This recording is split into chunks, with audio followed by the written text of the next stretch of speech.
Okay, welcome back to our Astonishing Swordsmen and Sorcerers of Hyperborea campaign. This is session 74.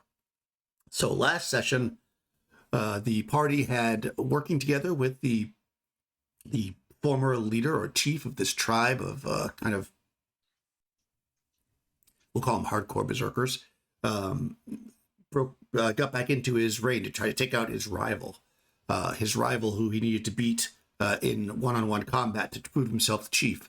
And as far as we're all concerned, that's what happened. The party, through use of intimidation with fire and stealth, was able to take out this now former chief, so current but now former chief, as well as scare off most of the berserkers to keep the casualties relatively low. They rescued, or they made contact with Fen, the artist, whom they are looking for, trying to find the artwork that he's been creating, which could have some kind of precognition type powers. And just as they were kind of happy that they had won this combat with not too much trouble, the large bonfire became even larger, and out from it raised just a figure almost 20 foot tall, bearing the likeness of Penesta, though much older. This likeness is also made of fire, which is probably relevant to this conversation. So let's have everybody intro their characters, and we'll figure out what you guys want to do. So, Crystal, tell us about your character. I play Rowan Siege. She's a pyromancer, and right now, as she's seeing this idol of Vanessa step forth from the flame and begin to speak, she's both amazed and also terrified because they have to fight this thing. She don't think she's going to be much good against it, and that's Rowan Siege. Right, this might be like the one creature that you'd probably be the least effective against, right? All right, so Nikki, tell us about your character. Well, I am Penesta, the real one. And, I see this I guess, huge, right? She's very tall. Yeah, she's almost 20 foot tall. I mean, you didn't measure her, but yeah, she's kind of in Right. the bonfire in the center, and she's just reached forward and touched one of the shacks and lit it a flame. She's still kind of in the bonfire area. Yeah, and I heard her say, do not complete this quest, which for us is something about Kraken and stopping Kraken from coming into at least that's the end goal, I think. And so that's what she thinks. She doesn't actually think she means taking the paintings back to Vool, although that would be on brand for Penesta. But she's looking at her, she's like, okay, that's a mirror image spell gone very, very, very wrong. And she is just wondering why she would come back, assuming this is some form of her, why she would not want this quest to be completed. So all that's running through her head as she's also terrified that she's going to be lit on fire by a flaming version of herself. So a giant flaming version. Rush, tell us about your character. So I am playing Revna the Viking, who is a thief and a magic user. Revna is pretty much reached the point where she is absolutely done with what's going on. She's just like, getting hopped around and transported around, and now someone that she kind of looks up to has been magically aged, which, she's just like, what the heck is going on? And then all of a sudden, here comes this giant statue that resembles her friend, and she's just like, what now? So Revna is probably visibly shaken, visibly freaked out. She just wants to get back home and get back to being a trader upon the seas. Nice. That makes a lot of sense. And also with you are a fellow Viking, Gunhild, the young girl who was rescued at the beginning of this kind of quest and has become kind of a protector of the party, a fighter, a powerful warrior with a magical spear and armor. and always faithful, the Amazonian Helene, who is a cleric with a big old hammer. They both are looking up at this thing and gripping their weapons tightly. As it leans forward, as I mentioned, it leans forward and it touches one of the buildings in the one that you're in, actually, and the roof is now inflamed. It looks down and it says, "You must not complete this quest. Go back. Leave. Only doom will fall." And, you know, it's been like a booming, fiery voice. So yeah, what does everybody want to do? A booming, fiery voice.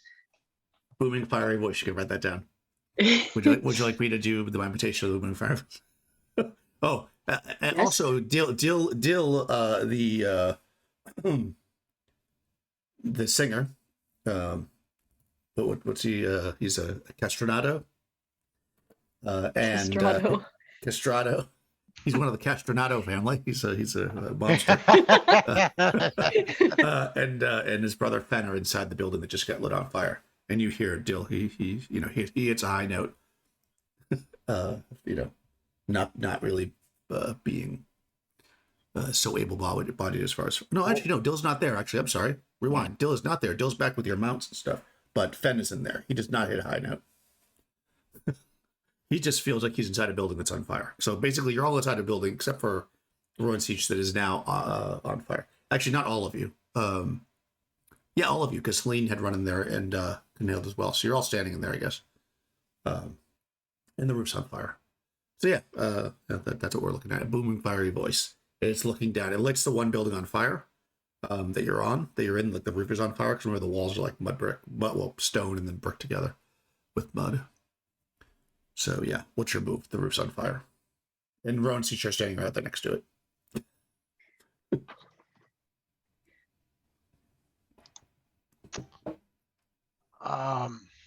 So this thing hasn't said anything or like Well, it spoken.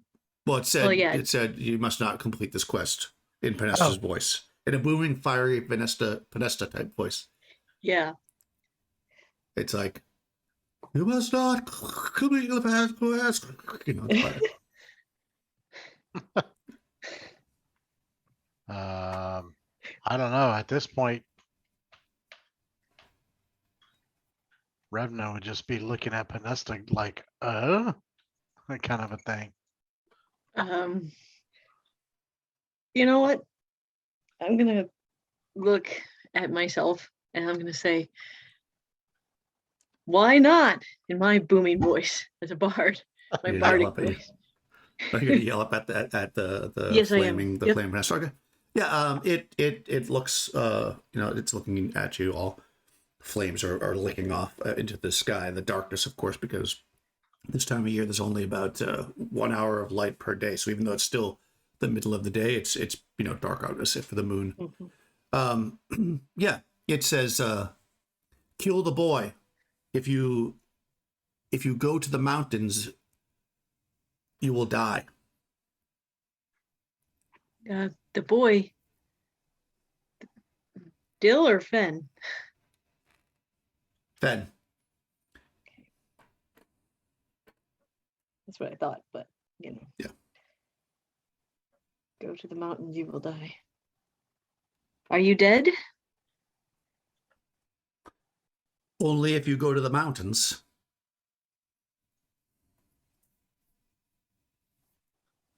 How do I know you're me and not a demon with my name and face?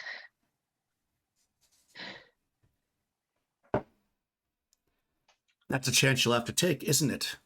And some of the timbers from the ceiling start to fall in on your heads. Everybody can make an avoidance save that's standing inside that room, or take a d4.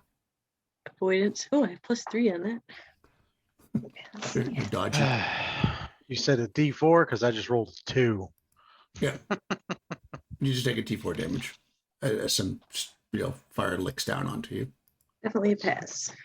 Taking the whole 4.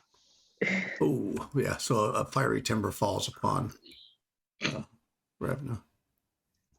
1 point falls on. So Gunhild also takes a little fire. You guys probably stand next to each other.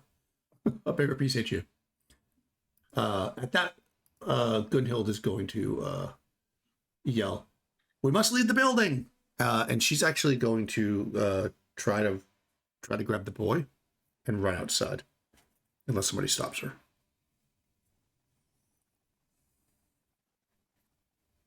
Oh, I would be like, no, wait. Is she gonna try to kill him? No, what? The roof, she looks up and there's like the roof's falling down. There's like ashes everywhere. You can see he's like, he's got like a burn on his face from a piece of timber that just fell on him. Okay, I thought maybe she was. I don't know anymore. No, he's got clutched in his hand that charcoal drawing that he did of the chief that was the headless charcoal drawing of the chief who is now headless. Okay. Yeah, we want to make sure he gets out. And is there any more artwork? If I can look desperately around real quick. You don't see anything, and it was clear that he was not like operating with like a full, he was like doing like a piece of charcoal. Like he didn't have like his full kit with him. Okay. Yeah, and he did say actually that his stuff is not there because you asked him about it. He said he could lead you to it. Okay, one more question before did she disappear? She hasn't disappeared yet, right? Oh, Gunhild? The giant Penesta. Disappeared? No, hell no. Okay, good. She ain't going anywhere. Oh, Not unless you kill the boy. go. Kill the boy or I will. And then of course Gunhild stops because she doesn't want to run outside with the. Luckily you stopped her long enough before she ran outside. Got the boy. So then she stopped and now she's looking up. Go ahead. That sounds like a threat to Rowan Siege. So Rowan Siege is going to cast a spell. Okay. Yeah, let's go into initiative because the creature is not happy. So Rowan Siege is going to cast a spell. What about Penesta? What would you like to do? Oh boy. I'm going to nothing right now. I'm going to talk to it again. Okay. How about Ravna? Do you want to make an action? Yeah,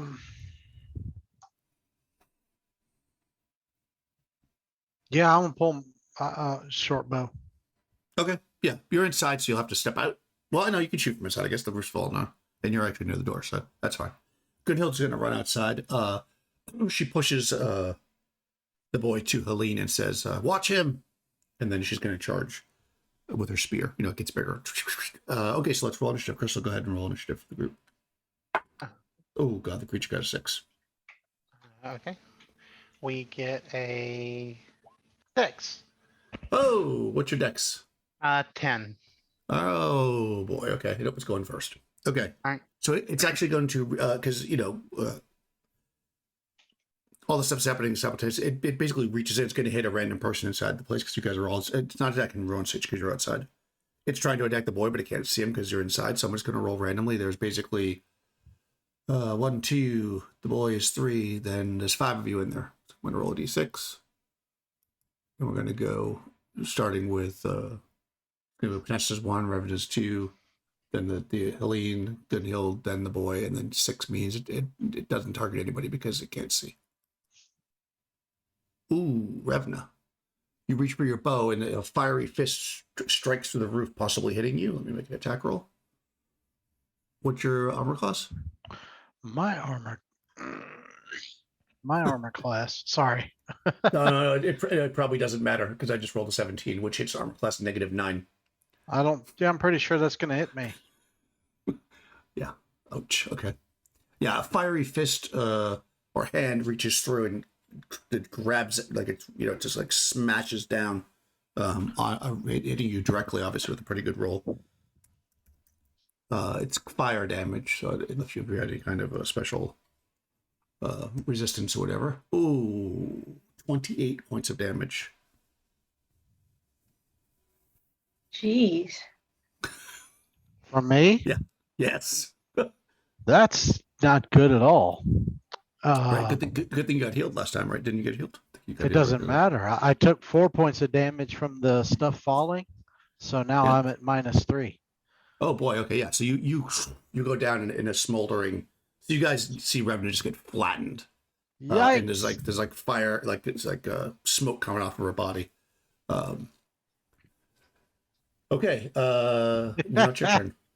Damn. Okay, now it's your turn. So half move charge goes first from Malay. So that's Gunhild because she can get out there. So Gunhild's going to attack this thing twice with her spear.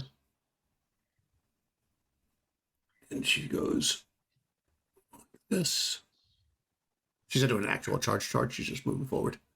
Oh, wow, that's a crit. Good.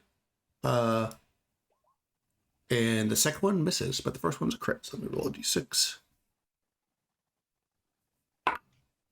Oh, 6. Okay, so she's a fighter. But the 6 is okay. 3 times 16 is 30. That's 48 points of damage. Holy guacamole. Gunhild sees Revna go down, screams in Viking, sister! And she runs out and drives her spear deep into this creature, doing, what did I just say, 48 points of damage? Wow. Wow, okay. You're not going to be happy to know that it's still up. It's still there. But yeah, she shoves the magical spear in, and the fire just like, you see it actually like almost drop to the ground, and ashes fly everywhere, and then it reforms. But the flames are like almost like less dense. You can see through them more as it reforms with the look of anger on its face down at Gunhild. Helene's staying back, and then we'll go into spells. What is your spell? Rowan's H grabs that bag of gold dust she's been hanging on to and launches it at the creature's face and Nice. speaks a magical word, and the bag bursts into glitter dust. Nice. So assuming she doesn't have a spell resistant thing, which like every creature we've been fighting does, That doesn't. she has to make a save versus spells or be blind. Okay, nice. Yeah, the save for the creature is a 9. It makes it, unfortunately. Is there any other effect if it makes a save or no? She's covered in golden dust. That's it. Oh. She's like sparkly. Yeah. All right, so now there's this giant fiery Penesta that looks like she's been at the club all night. It's already gone because it went first, so we're in phase 2. If anybody who didn't go wants to do something, Helene is going to move up. She pushes Ben like behind the. Remember, there was like a big stove in there behind that, and then she goes up and shields Revna. Like she puts her body over Revna. She can't cast this spell at this round because she can't move and cast it round, but she's going to get on top of Revna and protect her. Does Pernesta want to do anything? Yeah, I'm gonna ready my. I think I'm gonna start attacking instead of trying to talk. I'll just ready my boomerang. Okay, you don't want to say anything? Did you want to talk? Well, I would say, well, you're certainly stubborn enough to be me. Why do we have to kill this boy? You will die. I will die otherwise, she says, as the flames kind of flicking down a bit, and you can see that there's it's trying to like reform itself. You can see like the ashes starting to like smolder beneath it as smoke starts to come up. It's trying to like pull more of itself from the fire. Okay, so next round, Runsiech. What is your plan? Missile. Okay, Panesta. Missile. Rush, I muted you because there was some background noise. So, what does? Oh, Rev is down. Okay, Helene's going to heal you, and Gunhild's going to do melee. Okay, so roll initiative for the group, Crystal. They got a 5 this time. Oof. Okay. We get a 2. All right, it's going first. It's going to attack Gunhild this time. Obviously, because Gunhild's right there. Oh. 9. 9. Oh. 9 still hits armor class -1, which does in fact hit her. Oh, you can't see my rolls because I have it. Right, you can't see that roll, right? Okay, yeah, I rolled a 9. So, whatever. When I was saying the rolls before, you couldn't see them because I had them on apparently, you guys couldn't see that 9, right? Am I wrong about that? Yeah, there's like if you hit That's what that button does. If there's like a gem button, and if you hit it, then only the gem can see it, apparently. So, anyways, I don't know what this does. I don't know. Okay. Okay, that hits actually. Wow, this thing's tough. All right, so it's going to do damage to Gunhild.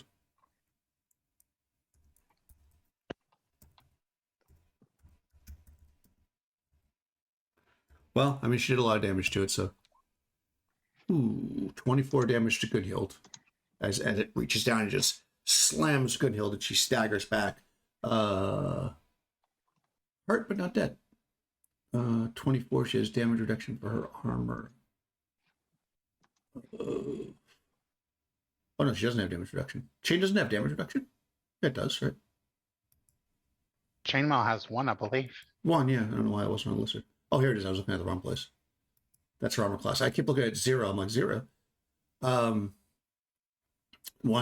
so she takes 23 points of damage, which drops her down to.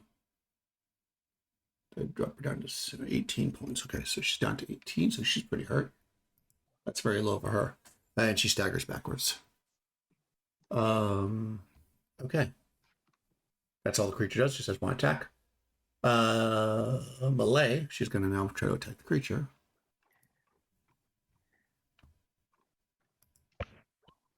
Whoa, another crit. Wow. Wow. Camille does not mess around. Oh, and the other one hits as well. Okay. Oh, that might not be. Huh. Wow. She's, yeah, okay. Goodhilda's not messing around, guys. Roll a d6 here. Oh, 5. Okay. 9 times 3 is 27 plus 12 is 39. Okay, yeah. Yeah, this thing hits Gunhild and she staggers back a bit. Like, there's like she has like magical copper armor. There's like scorch marks on it, but of course, she goes and wipes it and it comes clean because it's magical armor. And then she takes the spear and she jams it into this creature that, again, a light.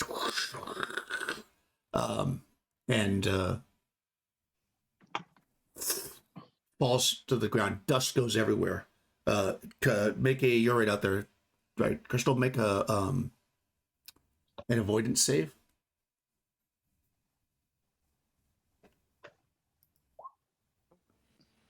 Okay, you start coughing and are blinded. You fall down onto the ground. As does Goodhild. So you both you're covered in ash, and everybody that's like in the doorway, you're far enough away that it wouldn't really affect you. Probably just you just naturally turn. You don't have to make a save, but you have to turn away for a second. So several seconds go by, and then you start, the coughing starts to let up a little bit, and you look and the creature's gone. Aline, of course, was going to heal, which you will now do. I mean, the creature's not there, so there's nothing for you guys to missile. So I don't want to skip over you, but there's nothing to be missiled. Rowan Sage for the second time just has her dagger out in her hand. Like, I was gonna throw this. Yeah, I was gonna do it, but Revna, Rush, you get healed for 8. So you're back up to 5, I guess. Okay, so the dust starts to settle and you guys are coughing. And you hear that same voice, that same pedestrian voice, except now it's not fiery, it's smoky. And you're standing close to it, Rose, you kind of clear the smoke from your face, and you can see this round fireplace is now just smoldering coals, and you see just her face in the coals, like looking up at the sky. And she says, heed my warning. You will not survive this journey. And the flames go out. And it takes a second. And now it's kind of dark in here, because remember, it's dark out, except just a cool blue moonlight in the space. And yeah, the creature's dead. Wow. Gunhild is... she's good to have. It's good we have her with. We don't have a fighter type. So Yeah. let's see. Smoky. Smoky Pinesta voice. All right. Yeah. So like the ashes were like speaking. You all heard it, but only Rowan Siege really saw the face. Right. Gunhild's pretty hurt. And of course Revna is now back up, but barely. I feel like I should apologize for that, guys, but honestly, it wasn't me. I don't know what that was. Rowan Siege, have you heard of anything that can travel through fire like that? Oh, know of lots of creatures that can travel through fire like that, I assume.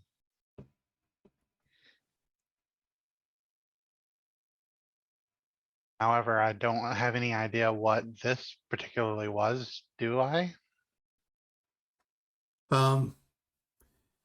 No, I mean it's different than any kind of you reckon it was some kind of a fire elemental, but normally they just take this the form of like just flame, not of an actual shape. So it seems like some kind of magical conjuration or something. We wouldn't know exactly how it was done. It's like a Hmm. fire elemental, but I've never seen one take the form of a person before. Mm. This is very troubling. Well, we need to. Everybody's hurt. We need to get to someplace safer and regroup and talk to Fen and all kinds of stuff. Yeah. I agree. Sorry. Rush, by the way, I don't know if you're there. I muted you, so if you are talking, because I did it because I was in background noise. Yeah, you hear a very high pitched voice from a distance. The voice you would probably recognize as Dill on top of the hill, Dill on the hill. And he says, what was that? No, actually, he actually only talks like that when he's singing. So he doesn't sing like that. He just normally says, what was that fire? Are you all right? Is my brother alive? He's calling across. Don't make me strain my voice. Patience. All right. Should we go back, you guys? And try to heal up and regroup? Well, Prax says, Prax is here, and he says, if you'd like, you could stay here. He looks up the place is, I'm assuming you stepped outside now because that place was burnt down. Yes. He's like, there are many huts here. Since some of the men were killed, we could definitely put you up here. It's the least I could do for helping me. Yes, I think. Revna, why don't you and Grunhild go find an empty hut that's suitable? And I'll go get Dill and the horses. He stood with the horses, right? So, I'm coming with you, Pinesta, to make Okay. sure. Yep. Yeah, Revna's just wiping blood off of her nose and everywhere else and just kind of nods her head and be like, yes, please. Here, you might need this. I'll give Revna that one that we got, oh God, a year ago, probably in game time or in real time. That pouch that refills with beer. I'll give her that. You'll probably need this more than I do. I say. Oh, hell yeah. That's right. All right, yeah. And then so, I'll go get Dill. okay, yeah, Goodhill will go with Revna to find a space. Because like I said, she's pretty hurt too. That almost took her out as well. Yeah, I'd ask Helene if she would go with them so that she could keep an eye on them just in case Prax is devious in any way. Oh, okay. Yeah, okay. Yeah, Helene will stay with them. What do you want to do with Fen? Oh God. Let's send him off with those guys too. Okay, yeah. All right, so Helene and Fen, Gunhild will go with Revna to find a house that you guys can, rest in tonight. Prax is kind of walking around calling out various names. Obviously he's calling for people that he remembers or that he knows. And you do see people start to kind of come back across the river. They're just kind of looking at you kind of side-eyed. They don't attack you or anything, because Prax is like, he's yelling, the fighting is over, come back. I am now your leader. And he's kind of doing that whole thing. I've killed, he has the head, which is now a little bit burnt up, but that's okay. He's got the head. And he's happy to have it. Yeah, so you get to the top of the hill where Dill is, and the horses. And you go to look at the horses, and your horse, Panesta, is like almost dead. Like it's like decrepit. Like it's like it's aged. Like it can barely walk. It's like arthritic and like it looks like it's about to fall over. I look at Dill and I say, "What happened here?" Oh, nothing very exciting. I held guard post, you know, to make sure none of these wild men came. Some ran over the hill, but when they saw me, they fled. Yeah, no. And I point to my horse. What happened here? Oh, I don't know. Oh, oh, oh. You might be cursed, you realize. Do you know the opera about the curse? Definitely. Which one? There are several.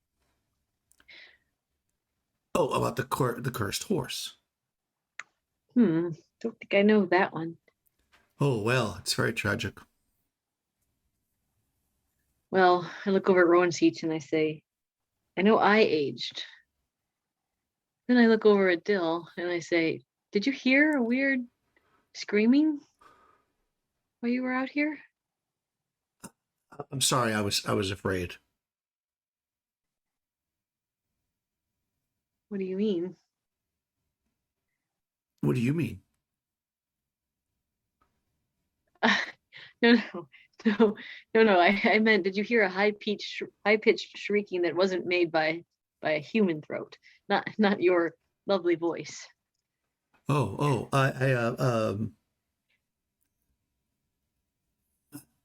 I did, actually. Look at Rowan Seach and I say, obviously, whatever aged me can also age other animals. Perhaps. It would seem that way. Well, if it shows itself, you'll have no spells against it. Well, we need to get everybody down to the village and inside. When we camp around here, we might look into earplugs at night. I know it would make things easier for things to sneak up on us, but this is, and I look at the horse and I say, "All right, old friend, let's get you some hay for now." And I look at Dill and I say, your brother is alive. We'll take you to him." The horse, you say that the horse looked at you and it raised its head up, and then it actually like crumbles down to the ground into bones. Oh, Yeah, and then the bones start to shift on the ground and form. And Dill's like, "I'm out." yeah. He starts to run as the bones are like shifting around on the ground. Seem like they're going to form into something. That's how long it's going to take. Okay, yeah, they're shifting around. They're just shifting. Well, they're like on the ground. You can see them like kind of linking together in a weird way, like not into the shape of a horse. Let's just say that, but it's taking some time. No. I say that's not a good idea. Can I, Rowan Seach, should we set it on fire? Or should I just run in there and start kicking? Nope, I got it. And I'm gonna go burning hands on the bones. Okay, how does that work? Give me 2 shakes of a lamb's tail and I'll tell you.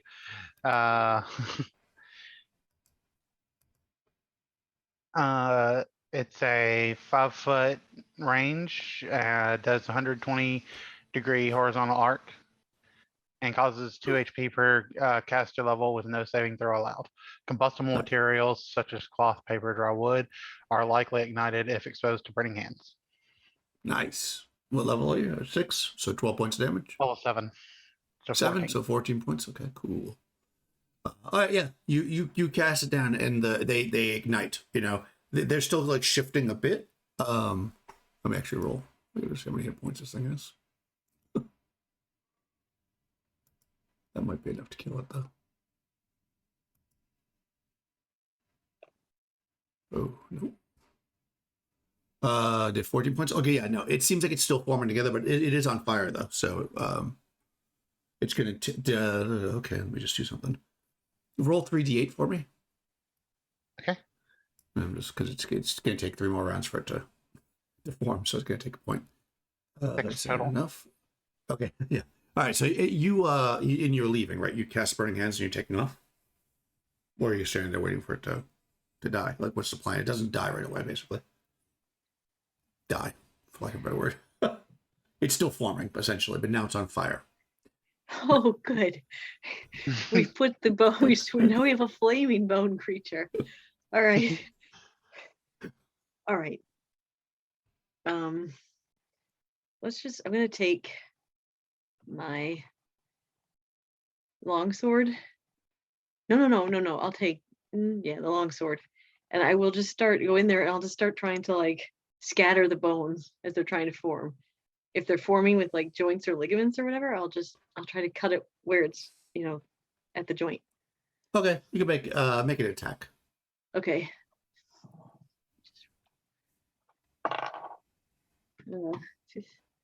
15. That hits armor class -1. Oh yeah, that's all right. Do some damage. Okay. Oh, it's not the right dice. You need a D there. It is. But luckily, it's not fighting back yet. Yeah. 7 points of damage. 7. Okay.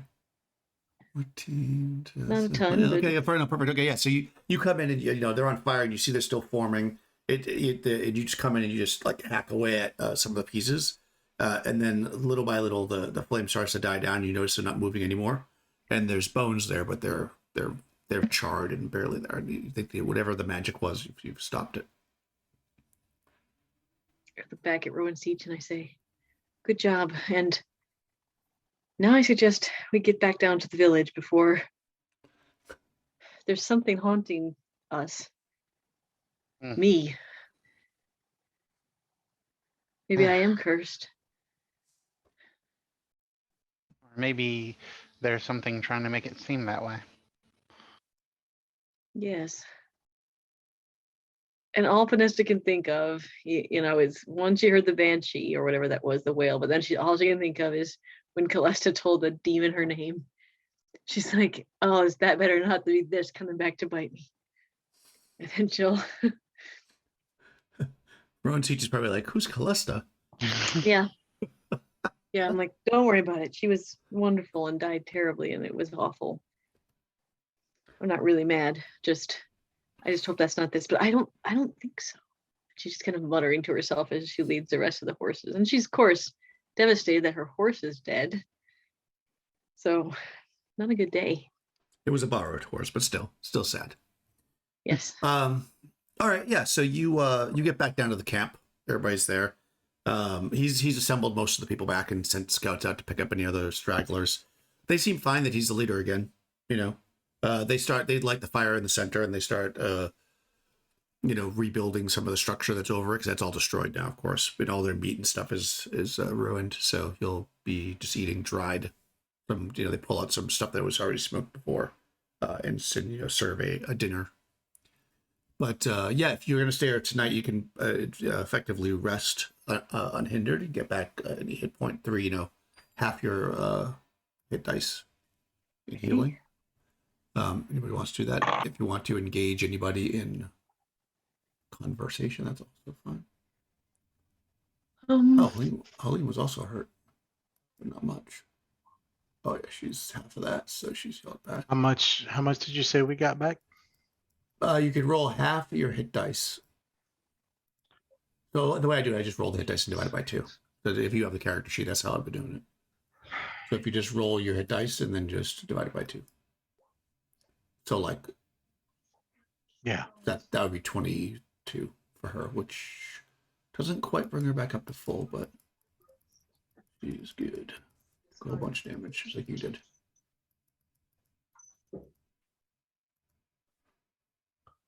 Cool. All right. Oh, whoops. Okay.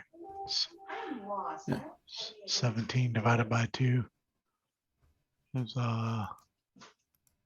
8.5. So how do I round that? Just do 8. Yeah, down is how I usually do it. Yeah.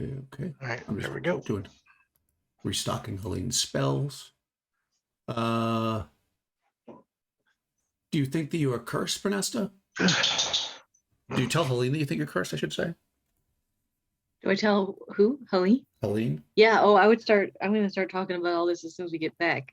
Once I make sure that Dill and Fen are like good brothers and not the hate each other, going to kill each other type of brothers. They didn't seem that way, but are Dill No, and Fen they're okay? Yeah, they seem totally fine. They're Okay, they're good. they're hanging out. Brother, it was good to see you. Not to I'm hate not, each I'm not other. gonna, yeah, I'm Wait, not you gonna never know. go. We could have got Dill back to Fen. He could be like, "Aha! I finally can take my revenge on you for being a better brother than for Right, mom loving yeah. you." You never know These with this. these aren't Vikings though, so I think you're okay. Because that's totally some shit Vikings will do. So yeah, I would come back Uh-huh. and start talking about the horse and how I think this might be some sort of weird after what happened with the fire and having Yeah, aged. yeah. Okay, well, Helene actually has memorized, or to this day, remove curse. So Oh, she will actually cast it on you to see if it takes. I don't know if you would know or not. Let me just see. Let me check the spell. oh, sorry, He you just got hasn't. really robot-y. Oh, I did. Yeah, my bad. Yeah. So, Yeah, yeah, there you go. she's gonna cast remove curse. Okay. I just have to look at it. I don't know exactly. I'm not sure if you would just know if it works or not. I mean, because it's not super obvious. Suffered.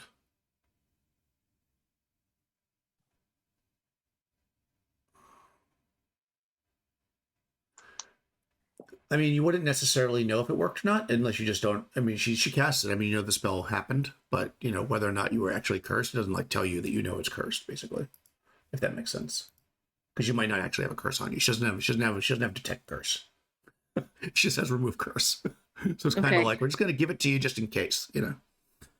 All right. So she will do that. I forget what she would memorize. I guess she just had her memorize it. So she has a remove curse spell. Cool. Well, if Like I said, I things guess just a continue to versatile. happen to me and my, things like horses, then we'll know it didn't work. And if things seem to settle down, I guess we'll just play it by ear. But thank you, Helene. Yeah, she nods. And we Yeah, can get she's. back our spells as well, Daniel. Yep, yeah, you can definitely. This will be a safe night of rest, so everybody can rest and get spells back and whatnot. You can get your full spells back, and they're like, I mean, you can obviously keep a watch if you want, but they have guards and stuff, so you don't have to get too crazy. You can just stay awake in your rooms or whatever, so everybody can get a full night's rest. And there's enough of you to spread it out. So yeah,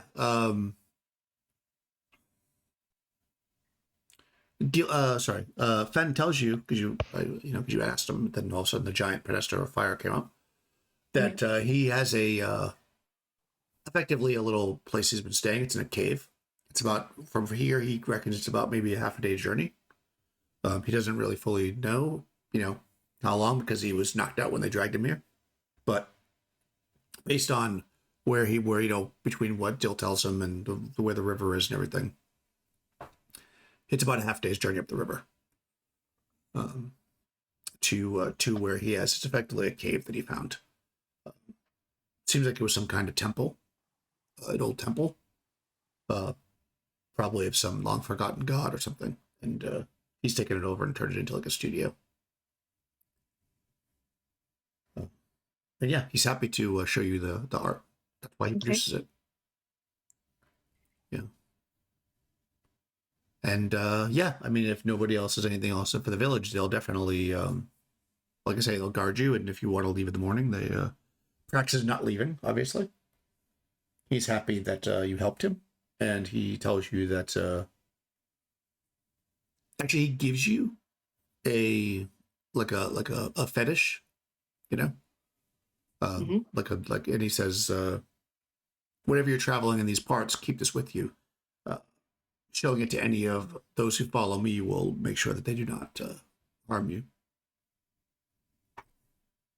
Is there any way I could get some, before we rest, get some glitter dust from him? About 25 gold pieces worth. From him? Oh, he doesn't have it. Do they have gold? Yeah, I mean, they've raid and steel and stuff. They probably have gold. Yeah, sure. I mean, you probably didn't have gold dust. You're gonna have to do what you did before and like shave it off or whatever. But Okay. I mean, they wouldn't carry around golden dust, but they probably have some coin. Like, can I Actually. make gold dust or? Yeah, you made it before, right? Yeah, I think I We made a determined roll you- for it. Yeah. Well, I had that acid stuff to help me before. Oh, right. Right. Yeah, we'll say 2 in 6 chance so you can make it sufficiently dusty. Why not? I mean, you have all night to work on it. Treasure class. Yes, I made gold dust. Oh, nice. I made gold dust. I mean, I started with gold, but I still made gold dust. I'm trying to see what kind of treasure these guys actually have. Yeah, they do carry. They have gold usually. Not very much, but they carry some gold. So yeah. I mean, I think I have gold. I don't. It's not Okay. getting the gold that's the problem. It's getting the dust. Yeah, you'll have to get that when you get. It's probably easier to get when you're. But apparently, you're pretty good at making it, so maybe you don't need to get it anywhere else. Maybe. All right. Yes. Can I just ask Fen how he does his paintings? Is it like his hand is being guided, or does he see the visions in his head first? Just curious. Oh, so he tells you that he chews the Black Lotus. Not too much, because it will kill you. And then he generally goes into a state of, like a blackout state. And when he awakens, they're usually painted. However, that's not always the case, because clearly you saw him paint something while he was awake. He said the other way that he can do it, he can sometimes force himself into the state. But this stuff is usually not. It doesn't. It's. Let's say he doesn't see as what he believes to be true prophecies when that happens. He generally sees things that are closer. Like he could feel like he was drawing the painting of the chief with no head. I see. And then Okay. that happened. Yeah. Like he can do stuff like that sometimes, but it doesn't always work. But usually he takes the Black Lotus. Yeah. That's how he gets the best visions. Yeah. So he doesn't remember basically how he usually does it. Even when he forces himself into that state, when he was drawing for the chieftain, he wasn't aware that he was doing it. Like you guys basically snapped him out of almost a hypnosis, if you will. All right. Okay. Yeah, that's probably a better way to Alright. describe it. Yeah. So I Interesting. guess yes, he doesn't really know how it happens. He basically goes into a blackout, and then when he wakes up, the stuff's there. And sometimes it's something very close. If you but it's usually mundane. Like obviously the guy's head missing is, he says he was probably when he was drawing it, he was, when he first saw it, he thought maybe he was just thinking he'd like to have that guy's head cut off, but obviously it did happen. So. All right. Well, you seem to be very talented. Let's rest here, and then in the morning we will see the rest of your work. Right. Well, most of it is not as, shall we say, detailed. It's more in the abstract. So I hope you like that kind of stuff. I'm sure they're just lovely. Okay. Yeah. They'll you guys will spread out. You can just stay in one place if you want, or a couple places. It doesn't really matter. But there's rooms there for you to rest. You get healed up. The morning comes. As I said, Prax has a little bit of gold, but unless you ask him for it, he's not going to give it to you. They don't seem to really care about that stuff as much. In fact, they didn't even take they didn't take Fenn's stuff, really. So they more Why they captured him is a little unclear, based on what Prax says. He said they don't normally take prisoners. They usually raid for food and weapons and such because they don't have that crafting themselves. So why the other chief there, whose name I seem to have lost, had him captured, he doesn't understand. It seems out of character for them. Draken, yeah. Yeah, why Draken had somebody kidnapped, he doesn't know. Usually they either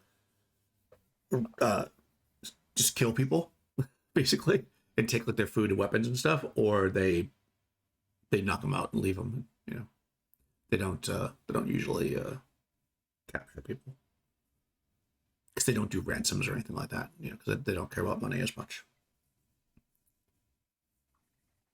Right. So it's a little strange. Yeah, he doesn't know why he would do that. But anyways, he does give you the fetish, and he says, you know, because if the men are out roving, or you know, and ravaging the lands, they might harass you. So if you show them this fetish, you know, they won't. They won't. Thank you, Prax. I'm glad you're back if that's what you wanted. Yep. Yes. Thank you for your help.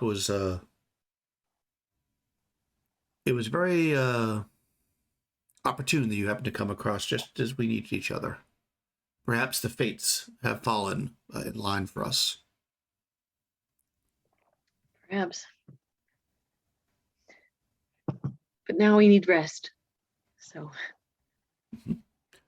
Yep. So they feed you. If you don't have any, I mean, I know you have supplies with you, but they feed you and you rest and you get healed up. The morning comes. Ben says, you know, we have to go up the river, and obviously you know where the river is, right there. So he reckons about half a day's journey should get you there. And actually, if you want, Prax offers to send 10 men with you. You know, as far as that to Fenn's place. Yeah, I think we'll take. I mean, if no one has an objection, I don't think 10 extra men with what we've been facing lately is going to be amiss. Or would go amiss. No, I don't have any objection. Okay. Revna. Oh, absolutely not.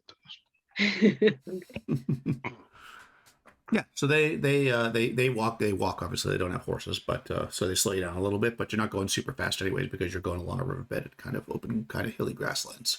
So you move north about half a day, with no, you know, they spread out and run off any animals, and they kind of, I mean, they know this area, so it's definitely a safe travel to where you get to where Fenn points out where he's staying. And yeah, it is indeed. It looks like it's built into the side of a hill.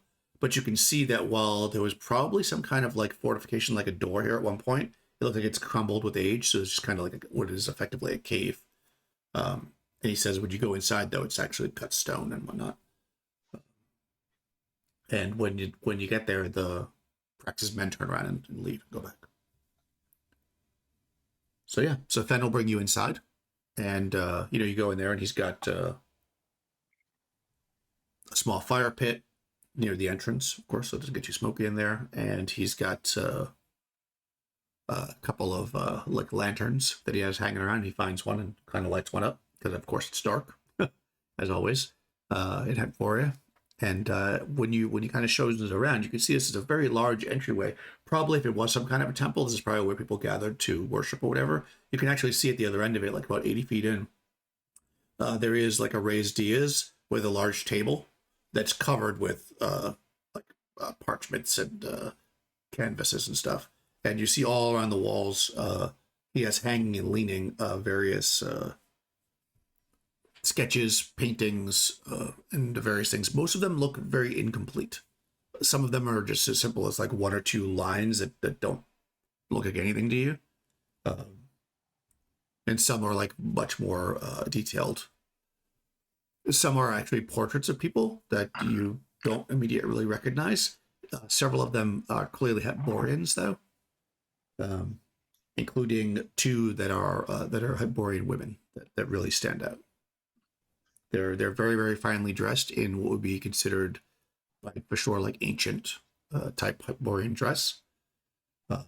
And they are in kind of a glen, like a springish looking glen that has kind of a light mist kind of filling the area, and they're kind of sitting on these two green, like kind of green stone thrones. So this is two different paintings, both of them of two different women, but they're very similar in style, though not the same place, you don't think. And they have many like flowers. It's just like a very beautiful spring type, which is a nice release, probably considering that you are currently in the depths of winter in Hyperborea. So he has those near the door. And, you know, and he's kind of showing you around. And he says, well, my latest things are up here. And he brings you to what was probably the altar at one point.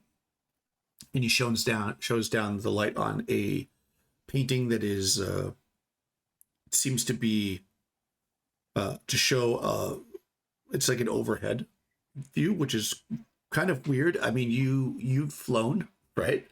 You guys have adventured and flown and been in various things. The average Hyperborean doesn't look at things from that kind of view, so it's an interesting view to have like an almost overhead view of this like these snow-capped mountains with a green valley in the middle, and coming out of it is like it almost looks like he spilt ink on the page and it's spilt out, and you can see that it's like this glaze of blackness coming over it, starting in the valley with many arms, if you will, coming out.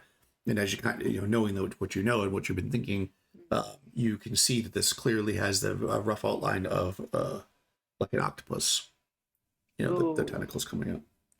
Yeah, and right dead center, very small. You kind of lean in to look at it because you can see it's like almost like glistening because it's like white right in the very center of it.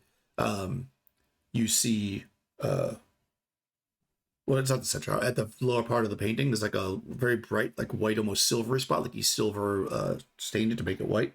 You see a very detailed picture of a willow tree, but the flowers on it, it's in bloom, and the flowers are silver.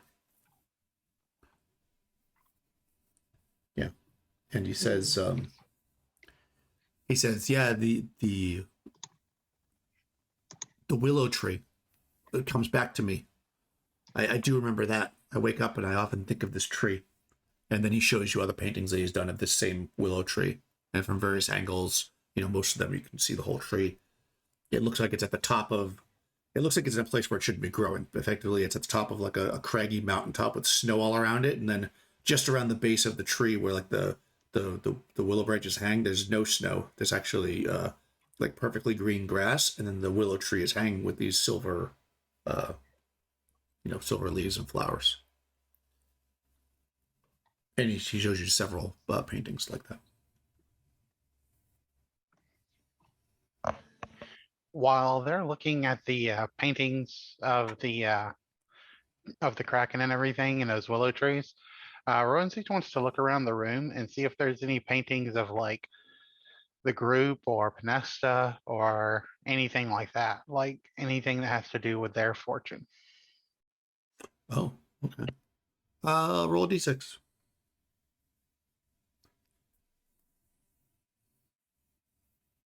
One. Nice. Yeah, you do. You see a painting of Pinesta. You believe it's Pinesta. It's unclear at first because her hair is almost completely white, and she's quite ancient. And she is also sitting on one of those green thrones, like the two Hyperborean women. Is it on like a canvas? Yep. She's gonna cut it out and she's gonna fold it up and put it in her backpack for now. Okay.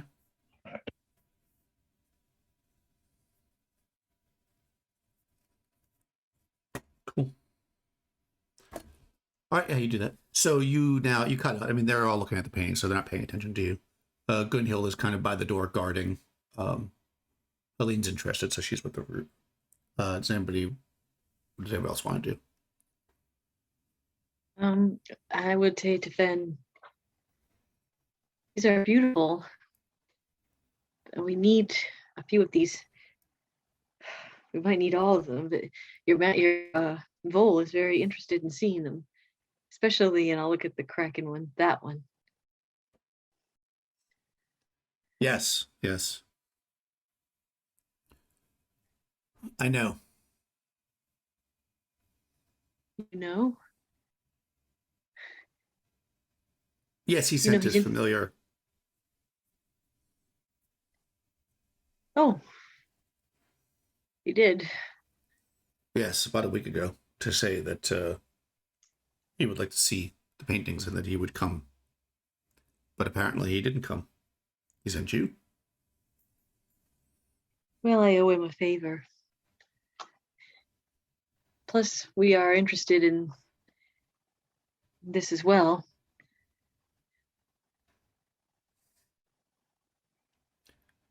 Well,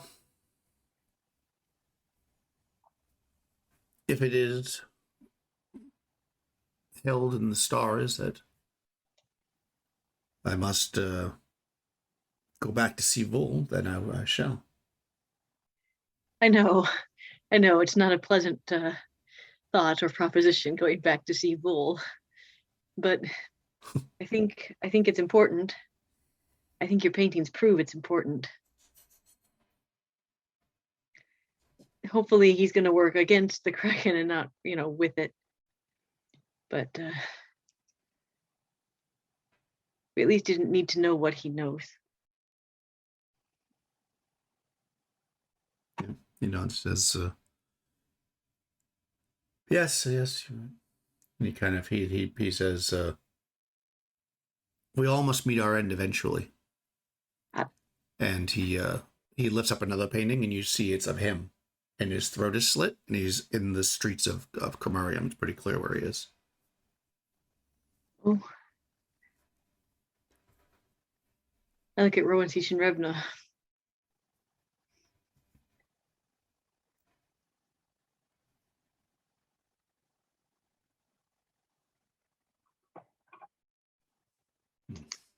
Light does not shine for everyone.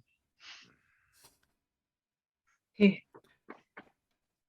But is there any way to avoid what happens in your paintings? Have you ever figured out a way to stop something from happening?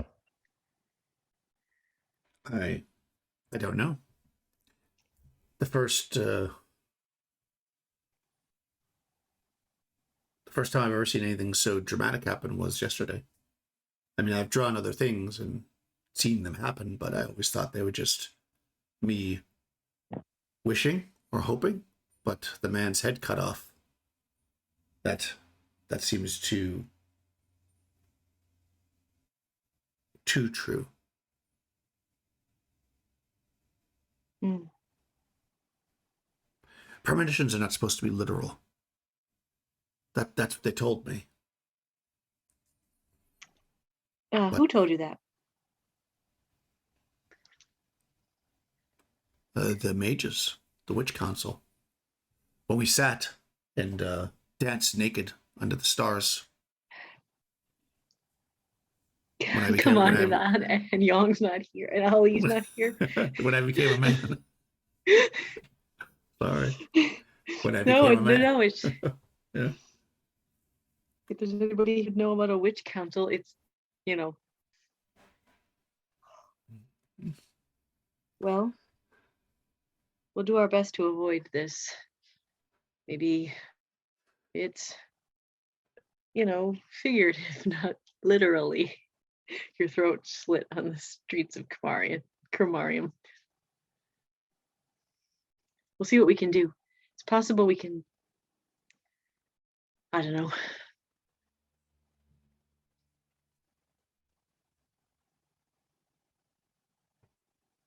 Rowan Siege, do you have any knowledge of if this stuff can be changed? I don't know anything about premonitions. I've never studied that. I only study the arts of fire. Well,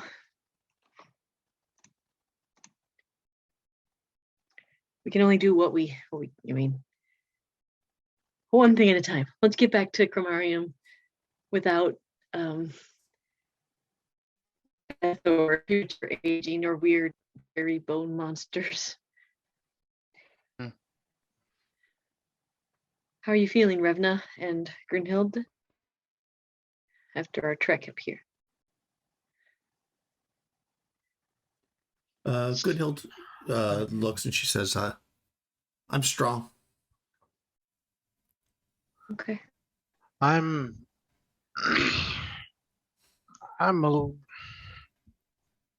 I feel like I'm a little less than 50% of my self, but I'm here.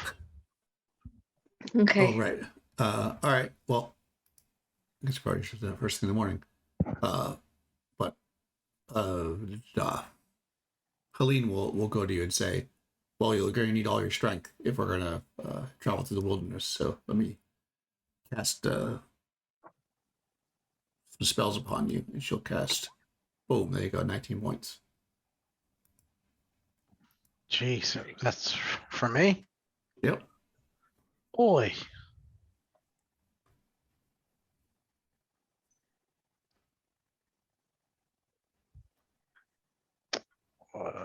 Feeling better? Yeah, no, I'm actually, you'll notice that Revna is feeling quite a bit better. In fact, she almost looks as good as new. Well, that's good. I just have Vanessa just has a very bad feeling about all of this. Obviously, there's good reason to at this point, but I'm just not Ronseach sure. is going to say, well, while you collect these paintings, I'm going to go check on the horses. Panesta, do you care to join me? Yeah, I'll come check. Okay, cool. Yeah, you guys head out towards the thing. He seems to be Ben starts to like roll up some canvases and stuff of the latest stuff, figuring that he's going to go with. When you step outside, roll a d6, Nikki, to see if you guys are surprised. Okay. D6. 3. Okay, you're not. So as you kind of step out, you hear. So let's say this happens before you come out. I think it's a limit an attack. Oh yeah. You hear the horses go, like they scream, basically a horse scream. Then you hear a large throop, like one falling over, and then you hear the other ones like trying to break their the ropes that are keeping them tied up outside. And you look and you can see you see just the movement outside, and there are 5 large winged creatures. They've got in place of arms, effectively, they have wings. They have long, skinny necks, and their tails are long with a huge stinger on the back. One of them is ripping its stinger out of the horse. It's now dead on the ground. And there are 5 of them, and they're basically going after your horses. I rolled. They're actually surprised by you, which means they don't see you. So you see them attacking your horses, but they don't see you at this point.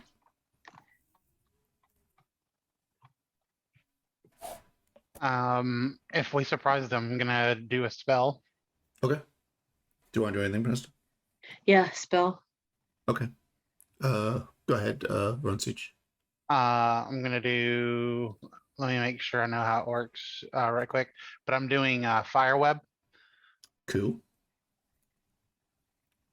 I want to see how many I can get because I think I can get more than one. All right. What about Panesta? Yeah, I was thinking the same type of thing. Rowan Steach. I wanted to do paralyze. Okay. I can do a 20 by 20 foot area. So I guess kind of the area where they're flying if I can. Yeah, I mean they're attacking the horses that are all up. So I'm going to say that I'll just roll another d6. There's 5 of them, 4 of them within that amount of space. Okay, and they get a source. Sorry. Oh, go ahead. They get a sorcery save modified by willpower, and I can affect up to twice as many HD as I have caster level, so I can affect 16 HD. Okay, so Just 2 of them basically. Yeah. All right. And what about Ronsich? And Ronseach is doing fire web, which can get one of them. Okay. Do you want to get one of the in the group of that 4, or do you want to get the one that's separate? The one that's separate. Okay, perfect. I'm assuming we kind of can. Yeah. Yeah. I'm assuming that you guys were like, oh, we got to get him. Yeah, I mean, you have a second to plan. All right, so let's see. Sorcery save. Do you want me to roll just one for both of them, or you want me to do two? Pernesta. I like all or nothing. All right, here we go. Saving throw for these guys is 13. Oof. Ooh. Oh, you didn't see it because I have it on GM, but I rolled a 2. So two of them are paralyzed. Nice. And for the fire web, they also get it's saving throw as well, right? Sorcery, wait. and they get defense applicable. Okay, well, that's not going to help them with a 1. So, all right. So 2 of them are just paralyzed, right? Lasts for a long time, if I remember right? Yeah, it lasts. I had the duration. 1 turn per caster level, so 8 turns. All right, so yeah, well over an hour. So 2 of them are basically out of the fight. And then The last one is, if it failed, it's ensnared and will take 3d4 fire damage, Okay. and it's also like prone now. nice. right, So it perfect. takes 7 fire damage. Nice. Let me roll its hit points.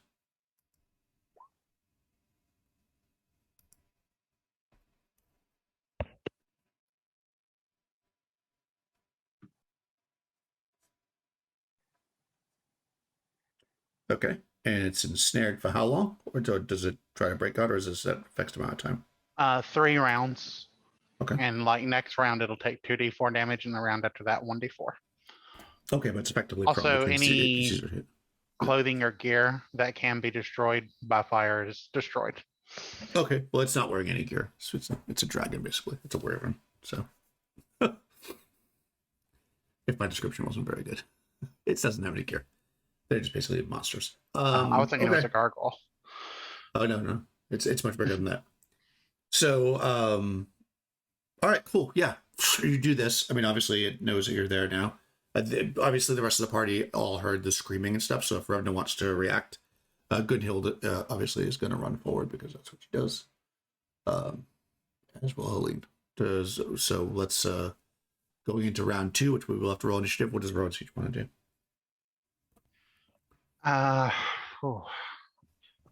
gonna pass for now. Okay. How about Nesta? I will miss. Okay. Revna? Having heard the noise, she's gonna, unleash her bow and start making her way out there. I don't know if I can get there this turn or not. Yeah, you can. You can get to the point where you can shoot. You'll Okay. just go second phase. Okay. That's what I'll do. Okay. How much roll on their hit points? Okay. So yeah, you get there, you're able to shoot. Okay, and of course, Goodhill's running. She'll have to go second phase as well because she's a distance, as will Helene. So go ahead, Nikki, and roll initiative. Okay. And I think I'm going to attack the one that's on the ground with my dagger. You're going to run forward? They're still 2 active. I'll just do a Yeah, missile as there's well. Okay. I rolled all a 1. Yeah, I think I got 3. So they're going to go first. All right, so there's only 2 that can move, and they're going to move towards you guys. Of course, and the 2 of you are in the doorway. So one's going to go on each of you. Okay. Okay. First against Pinesta. First attack. Oh, that is not good. Bites you with a crit and stings you. Yikes. Okay. It's going to hit you at both times. First one being a crit. So 2d8, then 1d8. So 2d8 for the crit. Let me roll a d6 to see what the crit does. 3 for a monster is +2 damage. Okay, so 12 points damage from the bite. Okay. And the sting is 1d8, 6 points. And you got to make a death/poison save against the sting. Okay, so We'll be total very of- parallel. 16 points Right. damage plus a save. Yeah. Yep, okay. Got it. I failed the save.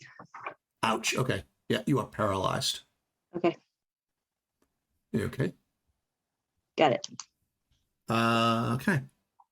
The other one is attacking magic user standing in the doorway. Okay. Armor class 2. Oh, okay. Okay. Okay, second one's gonna hit. First one misses. Second one, unfortunately, is a sting. 2 points of damage, but then death/poison save to not be paralyzed. Succeed. Nice. Okay, yeah. You avoid the so Panessa, you are poisoned, stung.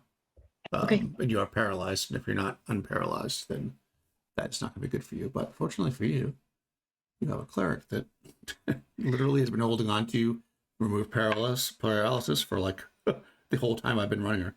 All right, so 2 rounds. Okay, there you're gonna lucky up there. Okay, so all right, now it's your turn. Obviously, Vanessa can't do anything. Everybody else has to move up. So the first person will get to go will be Rowan Siege. You can actually melee now if you want, because the thing's on you, unless you want to attack the one that's on the ground still in the best. Yeah, I'll melee. Okay. Can I actually get the one that's on Panesta because she's paralyzed? So Yeah. okay, Yeah, so you're I'm right gonna next to each attack other. that one. Okay. I don't think I hit it. No, AC 11 does not hit. Okay, no. Okay, Rush. Revna, you see Panesta got jammed with a poison stinger and has fallen to the ground. She's kind of like paralyzed, and you see her, and she's twitching. As she's starting to turn like blue in the face, and of course Celine sees that as well. What would Revenant like to do? There are 2 of these creatures there that are active. Do I have time to shout a command and shoot? Yeah, if the command's not magical, sure. Yeah. No, I'm gonna look over at Helene and I'm gonna say we need to move toward Panesta, and then my plan is to walk like, well, I'm just gonna shoot, but I'm gonna move with her as she goes when I can. Yeah, you could do that. You could stop and shoot your bow. Helena's going to be continuing running. Yeah, because she has to melee. So go ahead, make an attack. Okay. Armor class is 3 for this thing. Armor class 3. Where is my bow? Miss weapon, short bow. So it's 1 attack this round. Boop. Oh my god, yeah, that hits, but only 1 damage. For a whopping 1 point of damage. Okay. Well, got to start somewhere. Okay. The arrow sinks not so deep into the creature. It's a clean hit right in its chest, but it just barely pierces the thing. That's the target. Yeah, so as you're yelling to Helene to get to Panesta, she's running past you towards Panesta because that's what she's doing. With her hammer, and she's going to swing at this creature because she didn't get to attack the other creature, and she feels like maybe she's been slacking on the fighting. So she swings her great hammer at the creature. And also hits armor class 11. Wow. Well, Good Hill charges up. Since there's 3 people on that one, she's going to attack the other one because it doesn't make sense for 2 people to be on the same creature. Okay, that hits. That hits. So 25 points of damage. Okay, she stabs her spirit deeply into the other one, the one that was on Rowan Siege. Initially taking that one away from the group, she kind of like stabs it and it kind of staggers back, so she's in combat with that one by herself while all the rest of you are fighting the other one. Clearly, Fen and Dill are not fighting. If that's not clear. As we go into the next round, Helene is going to cast a spell. Okay. And Goodhill's going to attack. What does Rowan Siege want to do? Rowan Siege is gonna try and attack that dragon again, or Okay. a wyvern. Yep, it's basically a dragon here. It's the closest thing you're into a dragon in Hyperborea. And how about? Oh, you can't do anything but you're frozen. How about Revenue? What's your plan? Helene is moving toward Panesta, correct? She's currently standing over top of Panesta, having swung her hammer terribly at the creature. All right, I'm gonna approach, and I don't think this bow is getting the job done here.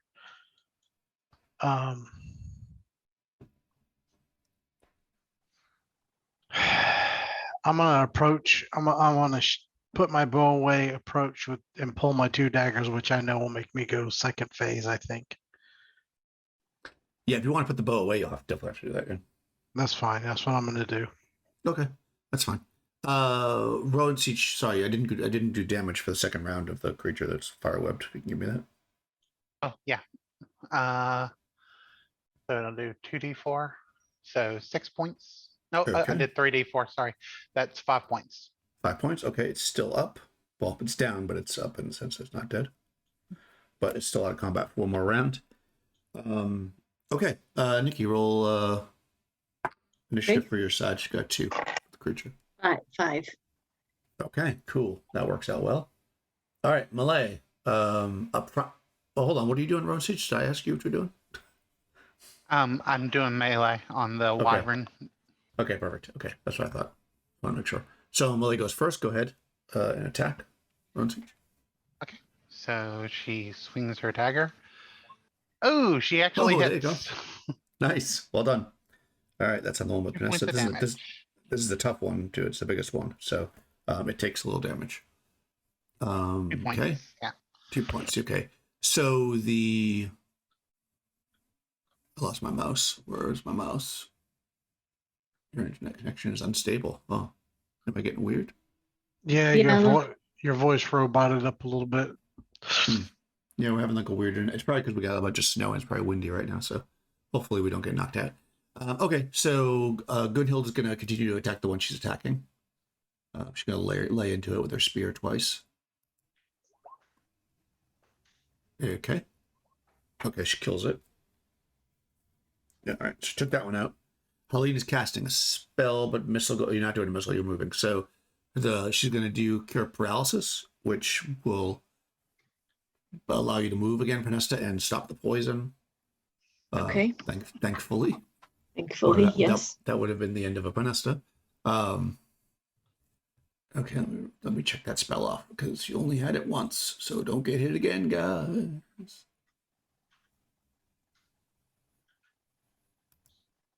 Okay, all right, perfect. And now it's its turn. So there's just the one, and it's gonna go after Rowan Siege, I think, because you're right there. You're stabbing it basically close up. Actually, it could go after Helene as well. Let me roll. I'll do a d6. High or low, Crystal? Hi. Okay, yeah, it's actually going after Helene. All right, so who already cast her spell? So I guess she's done her duty. All right, so that's the bite. That misses. And poison tail sting. Ooh, 12.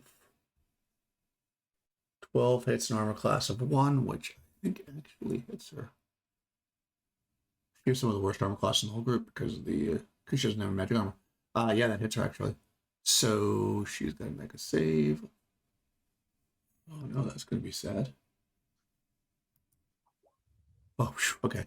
She makes her save, so she's gonna take a d8 damage. But she's got 2 points of damage resistance. I don't know why I rolled. Did I just roll a d6? Yeah, I did. Okay, I'm like, why is it rolling d6? Because I pressed d6. Take the d8. Oh, 1 point. Okay, she takes no damage. So that makes sense. And pass save. So she's good, actually. And now Revna gets up there with the knives. Go for it. Okay.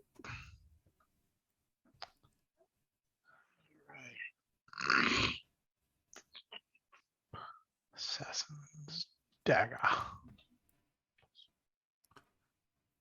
Hold on a second. Holden. Attack rate. Oh. There we go. All right, here we go. Pew, pew. Oh, all right. First one hits. Second one does not.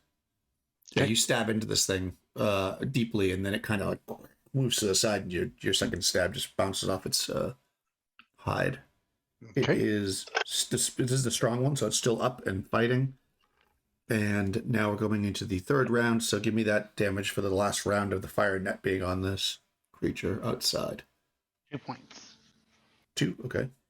All right, so again, Gunhild's going to turn and attack this one that you guys are all fighting. You know, she doesn't necessarily see the one outside. She's focused. as is Helene. What is Rowan Siege going to do? Rowan Siege is gonna fighting retreat, try and get out of there. Okay. Pinesta, you're on the ground, but no longer paralyzed, and the poison is no longer rushing through your veins. Well, that's good. That's really good. Yes. I'll I'm take going- that. I'm going to cast a spell. Okay. And how about Ravna? You're up facing this thing.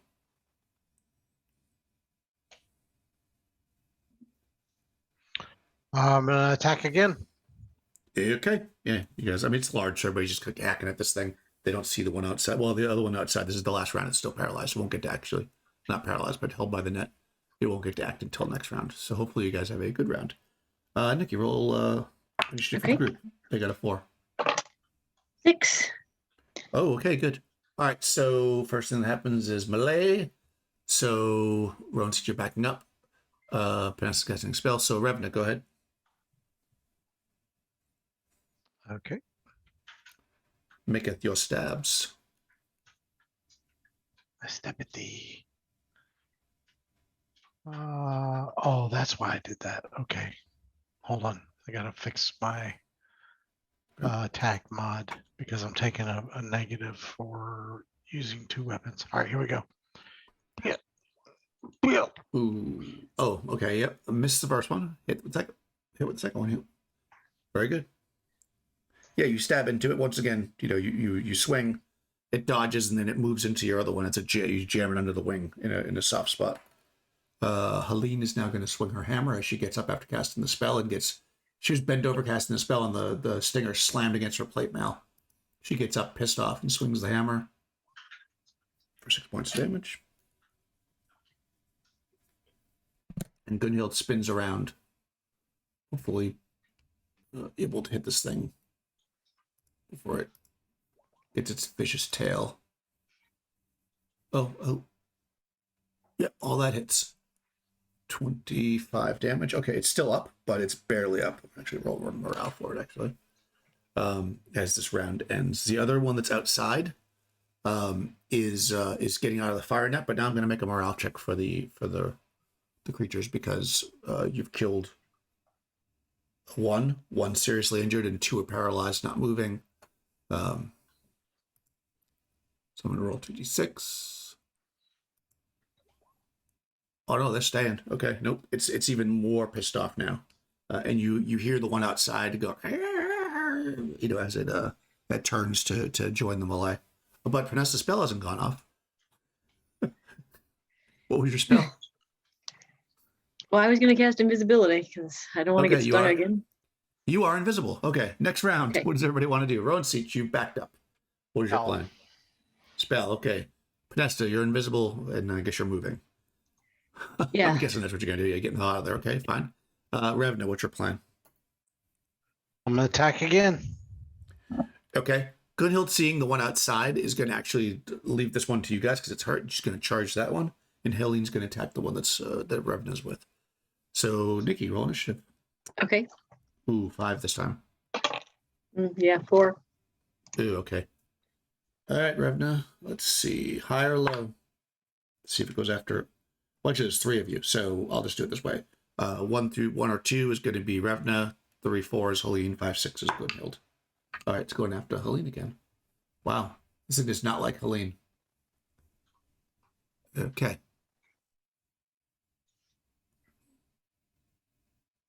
Bite attack against Helene. Misses. Tail attack. Misses. Oh, okay, good. It is hurt, after all. The one outside, though, is going to move forward, and since Gunhild was going to start moving that direction, it's going to attack Gunhild. Ooh, nothing happened. Oh, natural 1. Somebody roll me a d12. Crystal. 3. 3 for a monster. Bad miss. Embarrassing attempt, but it may continue. Okay, so it misses with the bite, snaps at Gunhild, and then tries to attack with the tail. And misses terribly. Okay. This one has just got out of the fire net. It's not very happy. So yeah. Okay, Revna, bring it home. You got monster in front of you. Stabby stab. All right. Hopefully we'll actually get 2 hits this time. Here we go. Donk. Nope. Nope. Donk. Oh No. AC 12 does not hit. no. All right, yeah. So you stab at this thing, but at this point it's almost down, so it's flailing around wildly, and to getting close to the dagger is just tough. Helene steps up with the hammer and says, "Can't touch this." Boom! And it had 9 hit points. So you're swinging at it with the daggers. It's backing up, and as it does, you see this hammer fly up over your head. It hits the thing on the side of the head, and it goes. Its neck snaps and it falls to the ground. And then outside, you see Gunhild charging at the other one. Come on, Gunhild. And she critically fails. Well, that was meant to happen eventually. Somebody roll me a d12. Crystal, we'll have you do it since you are the official. She's a fighter. Okay, well, luckily a 6 for a fighter is only bad miss, so she can still continue her attack routine, which is good because she's just put herself in danger. Nothing's happening. Come on. Oh, there we go. Okay, yeah, she hits it. Hits it that time. Boom! She stabs into this thing. It's still up, unfortunately. As Gunhild's out there facing the creature, but it kind of moved forward, so it's like a little bit away from everybody else. Currently 2 of them are paralyzed. 2 are now dead in the doorway. There's a third one that's attacking Gunhild kind of just outside where the now torn up horses are. So Gunhild's going to attack that one. Helene will charge forward. I didn't get to do my spell. Crystal didn't get to do her spell, so go ahead. Once again, I forgot to spell people. I was outside already, right? So I could see the one by the horses. Well, you backed up, but you're not outside, but you can see it because it's a big open entrance. Okay. So she points her finger and says bang and does flaming missile. Nice. Good.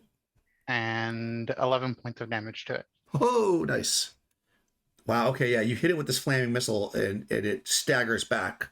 Burnt, cut, wounded. I'm going to make it roll another rock. This thing's almost dead. Before we go into the next round.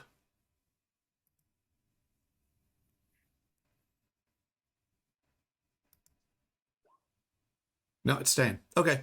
Yeah. So it gets hit. This thing, it's an animal rage. It's not an intelligent beast. It's fighting now. Because it feels like it has no other option. Gunhild's right outside facing it. Inside the cave, Rowan Siege and Penesta, who have backed up. Revna and Helene are standing in the entranceway, having just taken out the other one. So what do you want to do, Rowan Siege? Rowan Siege is going to do missile. Okay. How about Penesta? Yeah, I will. Now that I'm a little more sheltered, I'll drop invisibility and I will do missile.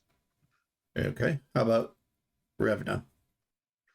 This one is still up in front of me, correct? Nope. The one right in front of you is dead. The only one that's alive is outside. It's probably like 15, 20 feet away from you. I mean, you can easily move to it if you want. Yeah, I'm going to do that. Okay. All right. And Helene and Gunhild are going to also melee. So roll initiative, Nikki. All right. 4. 3. Okay, it's going first. And obviously it's going after Gunhild. Bite attack. Ooh. Tail attack. Ooh. Okay, hits her twice. All right, so let's roll a d6 for the crit for the monster. 4 for a monster is... Ooh, double damage. Okay. So 2d8 doubled.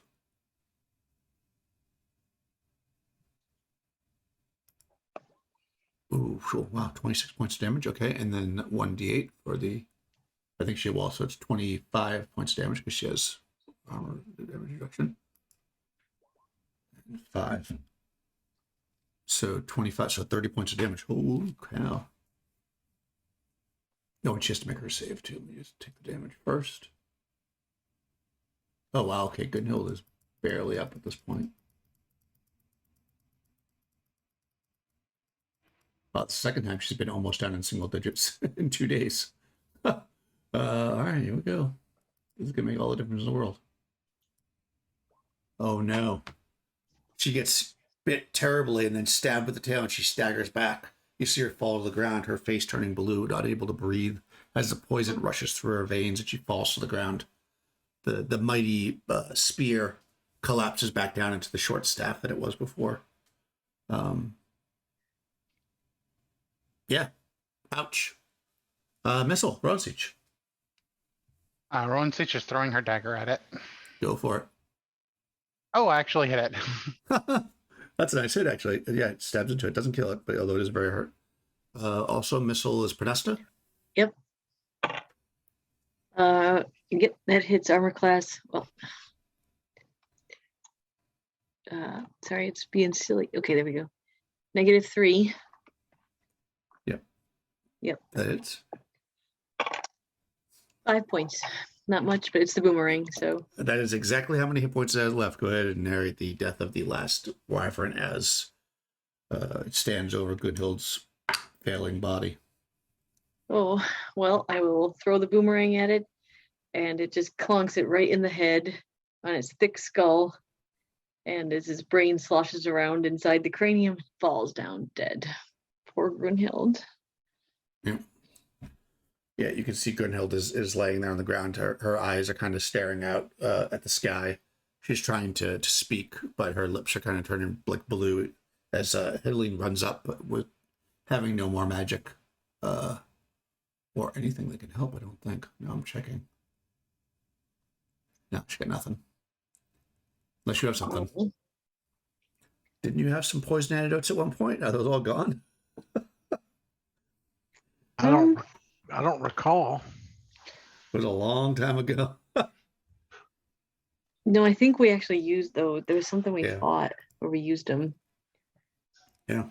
Out of desperation, Rowan Siege is going to reach into her sack and pull out that cheap earring and say aloud as she holds it up, I've got your earring here for you, witch. I can't remember what the thing is. Was succubus?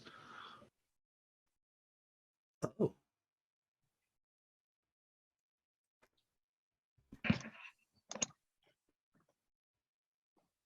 All right. To roll a d12. I'll give it a 1 in 12 chance that she'll respond because Okay. she just doesn't want that earring. Nope. No. She doesn't hear you or doesn't respond. And a few more heartbeats go by and Gunhild dies.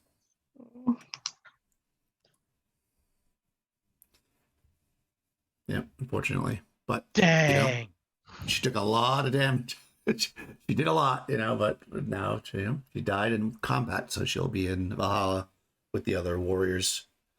Her beautiful magical chainmail that you found for her has a nice gaping hole in the back where the sting went through it. Her shaft of her spear has collapsed, and she passes. Oh. Well, I think we'll let Ali explain this to the sea wolf when we meet when we see him again. Oh man. Okay. Yeah. No, and Yes. I will say we need to take the spear. I hate to loot our own, but that's very valuable just to be leaving here. I look at Revna and I say, "Can you use it? It's Viking, right?" I'm not well versed on using a spear, but as long as the spear was in Grunhild's hands when she passed from this world to the next, then she is where she needs to be. So taking the spear now is not something that should trouble you. Well, we'll take it. Helene probably doesn't want to use it, right? So. Oh no. The spear is and you would probably know this, Ravna, being a Viking, that it's really only useful in the hands of a Viking female. Anybody else who handles a spear, it won't do anything for it. It only works for a Viking female. Yeah, but I don't think that a spear is one of the weapons that I'm proficient in, or whatever it is. Oh yeah. No. Well, yeah. I don't think so either. But Yeah. you could learn it. But my point being is it won't even turn into a spear for anybody else. It will only work for a Viking female. Gotcha. You could learn how to use it, but probably not before the end of the campaign. So, but yes, you could definitely take it. Oh, you could give it back to him, obviously. Yeah, And we'll also take she it has to that- give back. Yeah, go ahead. Yeah, and obviously her armor and stuff is magical, and it won't burn up with her when you obviously do the Viking burn up, unless you want to carry her body back and then have the funeral in Khromarium, or you're going to do it there. That's what I would vote for. To carry her body back. Yeah, To I mean, Khromarium? if her father shows up, I think I think he would want to do the send off if he could. Well, I think it's going to be a long time, but Yeah, we may be better to put her to the. How long are we talking about to get back there? 4 or 5 days. And you don't have horses now. I mean, you could build a litter and bring it back, or you could do it here. You're really pushing the limit there. 4 or 5 days. Well, on top of that, too, 4 or 5 days before you'd be building it back, but you don't know how long the Sea Wolf will take back to get back, because remember you sent word that they were sea monsters Yeah. and such. It would be better to build her a pyre. And if she has any kind of personal effect, like a necklace or something like that that her dad would recognize, you would want to take that to give to him. On the spare. the spear. Right. And there is actually a necklace, because if we remember, that's what Young's character used to identify her when. Yep. Yeah. Well, I didn't Yeah, think and this- and like I said, you could either bury her in the armor the magical armor you found for her, or bury or burn her in the armor, or you can take it off her, because it's magic. It's not going to burn up when you put, because it's magic. Yeah, you definitely can do that. So you as Fen collects up the paintings, you all go out and collect your the wood. I'm assuming you kill the 2 creatures that remain. Oh yeah. That were Yes. paralyzed. Yeah. Okay. Yeah. You're able to collect up the wood and stuff in order to have a proper funeral. Helene does her best. I mean, obviously she doesn't worship the same gods, but she does her best to perform the ceremony, as best as possible. Probably Revan is probably more likely to be able to help guide it. Right. Yeah. Did you want to? Yeah, you I'll- want to do that? I'll give her a hand with it. Yeah, so you're able to do that while it's being collected, and the moon is crossing the sky. Hyperborea, you put to rest the Viking warrior. Started a small girl, did war, a strong, powerful warrior who saved the party many times, but died in battle, as Vikings often do. And yeah, you set her to rest. Dun dun. Cool. Well, not cool, but cool. Yeah, you do that. So that means you can probably spend the night here, which is totally fine. It's fairly safe. The only thing in the area were those things, which you have now killed. So you're able to have the funeral and rest up the night. So if anybody's hurt, you can heal again. Don't think. Okay. Well, Goodnilt's dead. Let's see. Helene is not hurt because she didn't take any damage. She gets that spell back, though. Okay. Well, at least she had the one remove paralysis spell.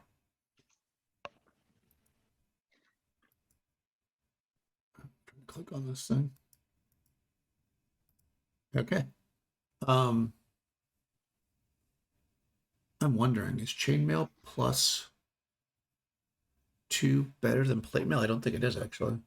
I mean, unless one of you wants it. No, it's not. It's the same. She might want it for the weight reduction though. That's true. Because Yeah. if it's the same. Yeah, because, well, yeah, right, because magical armor is the next level down, so it's actually light. And plate mail is, yeah, okay, yeah. So unless somebody wants it, Helene would take dibs on the armor if you That sounds so terrible since she just died. But, you're warriors. I mean, you got to. But If there's she also a wants it, shield. I don't have any objection to her taking it. Mm-mm. Yeah, there's also a shield, but she won't need that. She won't use that 'cause she fights with a two-handed weapon. That's all you guys had given to Gunhild as far as, because remember you found the chainmail +2 and also the shield, which I think was also +2. We look at it and we get our character sheet up again. I don't know if anybody even uses a shield. No. Oh. Okay. I mean, we'll keep up with it. We could keep it for someone else or sell it or. Yeah, I can use the shield. Yeah. I never do, but we can keep it. Yeah, the shield is +1. +1 small shield. Chainmail +2. All right. So make a note. I guess +1 small shield. I'll give the chainmail +2 to Helene. Okay, plus If you guys one. are okay with that. Yep. Mhm. Yeah. So her damage reduction is only -1 now, but her armor class remains the same. And her movement is now doubled, which is very good. Because she was slow before. Cool. It's good to have a fast cleric. Just in case you need them. Oh yeah. All right. Yeah. So you have the funeral, and you're going to make your way back to Khromarium. Yeah, Yeah. I think so. That night I would like to talk to Pinesta Okay. alone. Good. You can have that Uh, scene. Yeah, so when everyone else is gone or maybe between guard shifts or something, Rowan Siege will take Pinesta to the side and she'll say, I wanted to show you this to just you because I figured it was up to you to tell whoever else you wanted to tell or whatever you want to do with it. And she'll hand Pinesta that painting that she collected earlier of Pinesta old and gray. Oh, well, I suppose either it means I'm to hear the banshee several times, or it means that I'm going to survive whatever's coming, and I will live to be this old and gray. So, what do you think, Rowan Siege? Well, I hope for the best possible outcome, of course. Well, death comes for us all. I certainly have seen it take enough of my friends. I'll try to interpret it as me living to a ripe old age. Let's hope that's what it is. And Rowan Siege will nod and leave Pinesta with the painting. Thank you. I'll say thank you to Rowan Siege. Cool. If I look at the painting, I don't remember, was there any like contextual?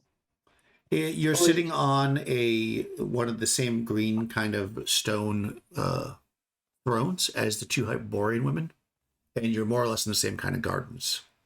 Okay. So you're basically in that Hyperborean scene that was painted at least two other times you saw. Okay. This kind of very spring-like, flowers everywhere in the shade of a tree. Yeah, I will think to myself, well, if this is the end, even if it's soon, it doesn't look so bad. And she'll roll it up and put it in her bag. Nice. All right. Perfect. So we're going back. I think. Do you guys want to take a break? As far as this session, we're basically just going to go back to Khromarium, and talk to Vul and stuff. Do you want to take a little break, or you just want to play for like another half an hour and then stop? You go for another. I'm good to go for another half an hour if that's what we're going to do. Yeah, I'm fine with that. Yeah, we can finish up this chapter without, 'cause if we take a break, they'll come back when it's only a little short. Okay, so anyways, the morning comes. Nothing else bothered you. It's a crisp, cold morning as before. You don't have the horses, so it's going to take you a little while to get back. But you've gathered up as many of the paintings as you see. As Fen seems to think is relevant, like new ones and things that are actual paintings, not just like strange markings and stuff. In some sacks and bags and stuff, and Dill also helps. You get some of it too, and if any of you have the way to carry something if you have some space. You guys load up with a bunch of stuff and you start heading back down towards the river. And it's a pretty quick journey. I mean, it is 5 days like it was before, but it doesn't take long. There's only a day or so that you're in kind of rough territory, but you sense every once in a while that you're being watched, but nothing ever seems to bother you. But you see footprints of men and stuff, so you know you're in the area of Prax and their men. And so far, anyways, he's held his word that you'll be safe in this area. You cross the foothills through the snow, get back on more trader routes, and head back towards Khromarium. To when you get to Ishkan, do you want to go right to Seavul right away? Well, so you get there. Oh, actually, when you arrive at Khromarium, you decide to like push it because you're so close. So you actually get there like in like the middle of the night. It's like midnight basically. So, or 11, I guess technically. When you arrive, do you want to immediately go to Vul? Do you want to go home? How do you want to? What about Dale and Ted? What do you want to do with these guys? I look at the rest of the group and I say, I think we should go right to Vul. This adventure has been to the point where I think if we try to stay over in our warehouse or Dale's house or whatever, it will spontaneously combust and burn to the ground, including all the paintings. I think that we should just go give them to Vul. Yeah, what do you think? Yeah, let's complete this. Okay. Nice. Okay. Yeah, so you go towards in that really rough section of town, of Khromarium, and Crystal, roll a d6 to see if you are surprised. Oh, okay. Well, I'm surprised to have to roll. Does that count? 2. Oh no.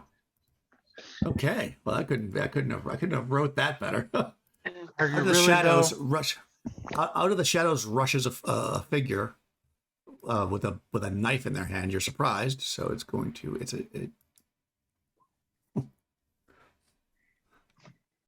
okay. Yeah, it leaps out of the shadows and slashes the throat of Ben, who falls to the ground bleeding. Let's see how many hit points Ben has actually. Did that kill him? Well, goddamn. No, he's alive. Ah! Yeah, he falls to the ground. And he's bleeding out as this mad, clearly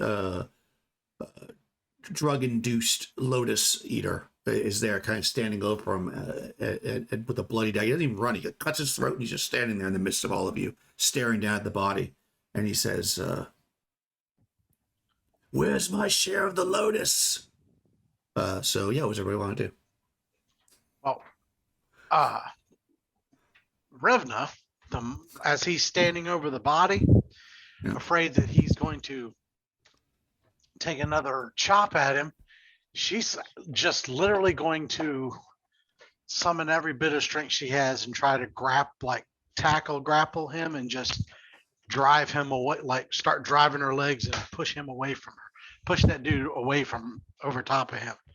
Okay, fair enough. How about Rowan Siege? Rowan Siege is going to try. Let me quickly read the spell to make sure, but I'm going to do a spell.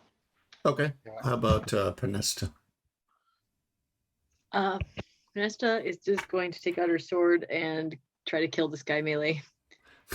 Jam. Okay. I'm done. All right.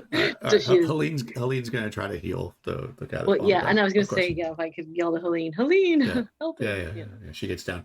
All right, cool. Roll a d6 for initiative, Rush. Yes, sir. This guy got a 1. So. All right. So just don't get a 1.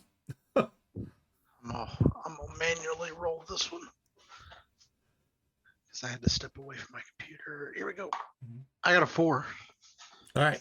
So you're going to try to push this guy. Do a d20 attack roll with a strength attack modifier applicable.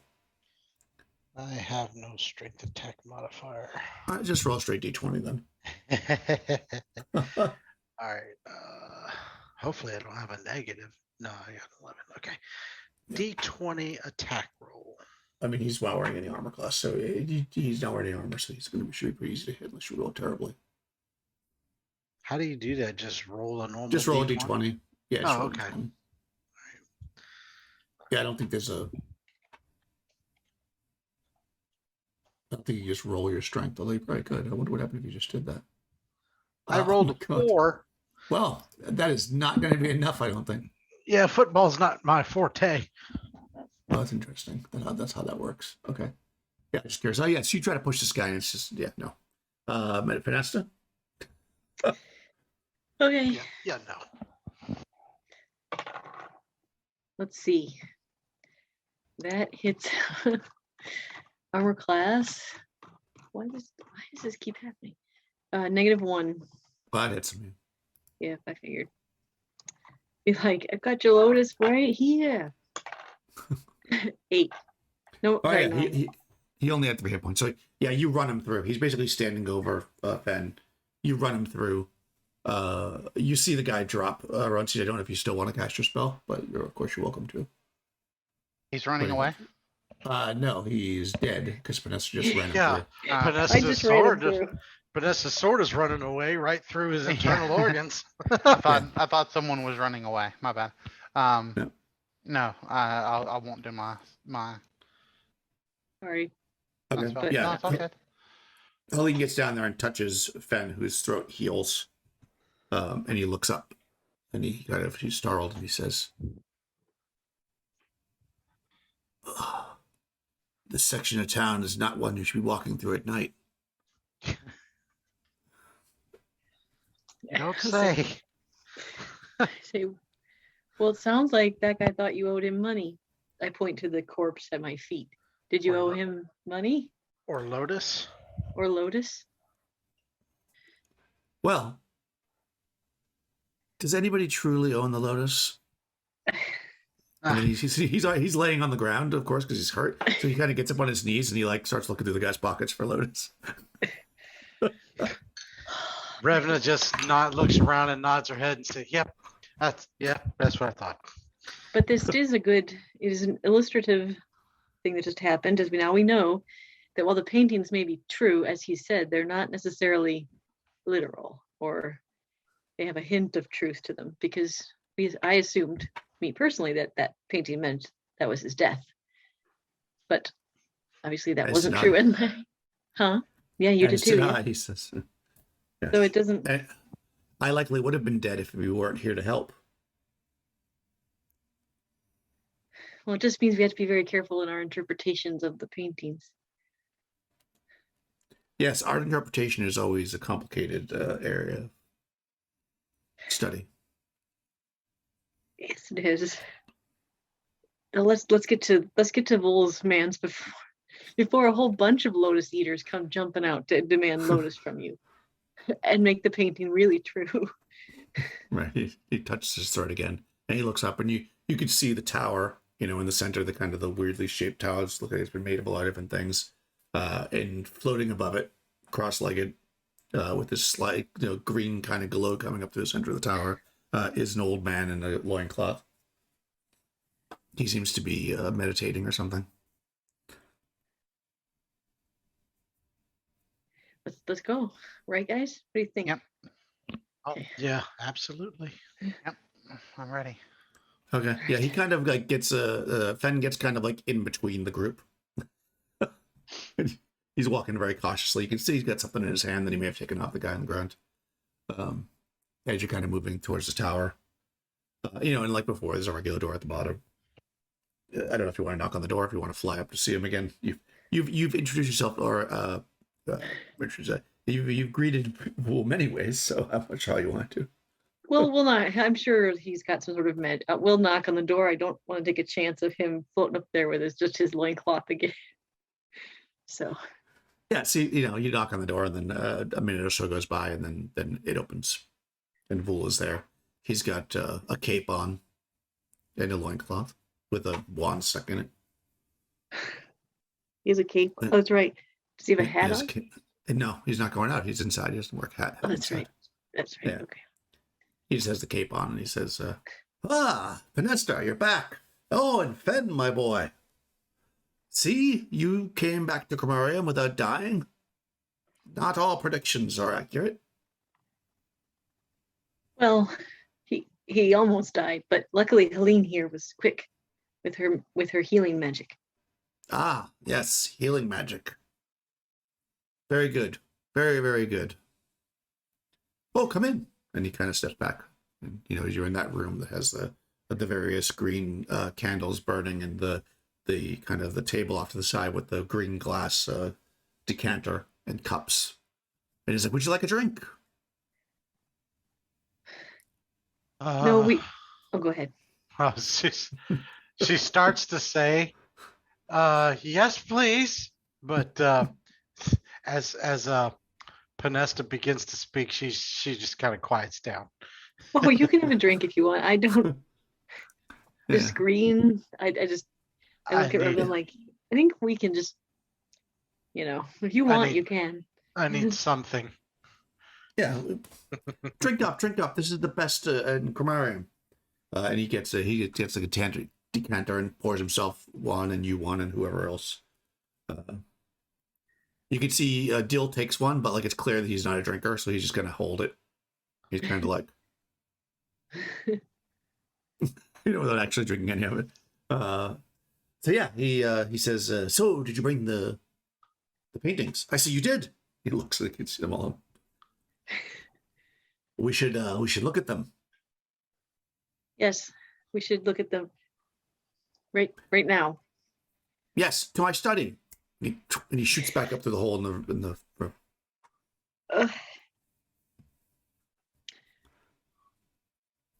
Panesta looks at the rest. He's like, Ben, you were his student. Do you know where his study is? He kind of points up. All the way up? Yeah. I think Vool. And then you see he comes back down. Oh yes, stairs. And he kind of like walks over to a wall and he pushes and a secret door slides open and there's a staircase that's inside the wall. And then he walks up. All right. Stairs. And then For she'll those who go can't up. fly. Yeah, Well, so I'll just stay with the group. I'll go up. I mean, Fen and Dill are going to go up there. They're following the bull, unless somebody doesn't want to go. Yeah. So basically, you come into this. He pushes the secret door. It opens up, and effectively, there's a very skinny stairway. It's like maybe 3 foot wide that spirals around the hole outside of the tower. But you're inside like a skinny little stairway, and there's just this like as you go into it, because it's basically in the dark. There's just a very soft green glow, so you can kind of see. Like just enough so you can see as you're kind of walking, spiraling up. And after a couple minutes, you come to a spot where there's another door that's open. And, Dill and Fen walk through. And you're in another chamber, much like the one below. It's round. There's green candles everywhere. And there's a whole bunch of easels set up. Like all around in a circle. And he says, set the paintings up. And then he sits down on the ground, cross-legged. Mm-hmm. As they do it. I'll help Fen do that. Okay. I will as well. I'm not gonna Yeah. get out the one that Rowan Siege gave me though. Okay, yeah. So he brings out some of the ones, like the ones with the Hyperborean women sitting on the thrones. He has several that seem to be this similar place with these gardens of various like trees that seem a little odd and different than you've ever seen, but all of them seem to be like perpetual spring looking. Several of the paintings are of the willow tree with the silver leaves that sits upon the mountain top. And then obviously the one with that looks like ink spilt over and spreads the entire thing. And Vool looks at him and he says,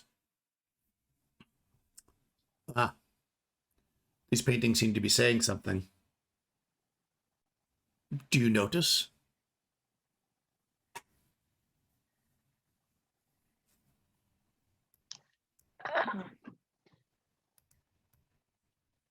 I notice I only can really interpret one of them.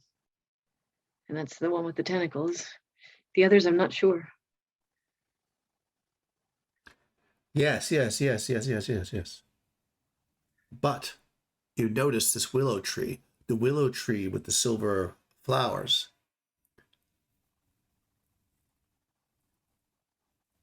Yes, I see it. Right. The silver flowers in the willow tree. Silver. Where sits the silver flowers on the willow tree? No? No? Roll a d6, because you're a bard, you might know this. Okay. Give you it's super obscure, so of course he's acting like it's not, so it's just a d6. It's one, Right. it's the one. Oh, I rolled a 1. Oh, yeah, you kind of like you're like it's literally a passage in a very long and old book that maybe you've read, where it talks about how the Hyperboreans, when they first came out of their, because before the Green Death, all the Hyperboreans went underground in the center of Hyperborea under the mountains. They might Mount Volumus, the mountain in the center. But when they came out, one of them saw a willow tree with silver flowers at the entrance, basically, or the exit, as it would be in that case. And that's the only time that you've ever heard that mentioned. Oh, Yeah, and of course you've never seen one in life. right. Probably assuming it was some kind of poetic license. Hyperboreans retreated. Yeah, so I don't name of the mountain. Hold on, let me look at my history of Hyperborea. So I can give it to you.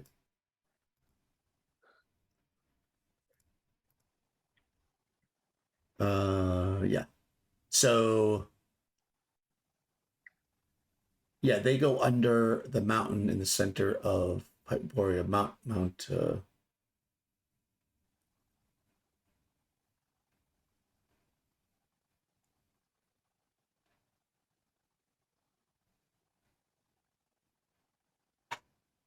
one in the center. You don't know your Hyperborean geography? Come on, help me here, people.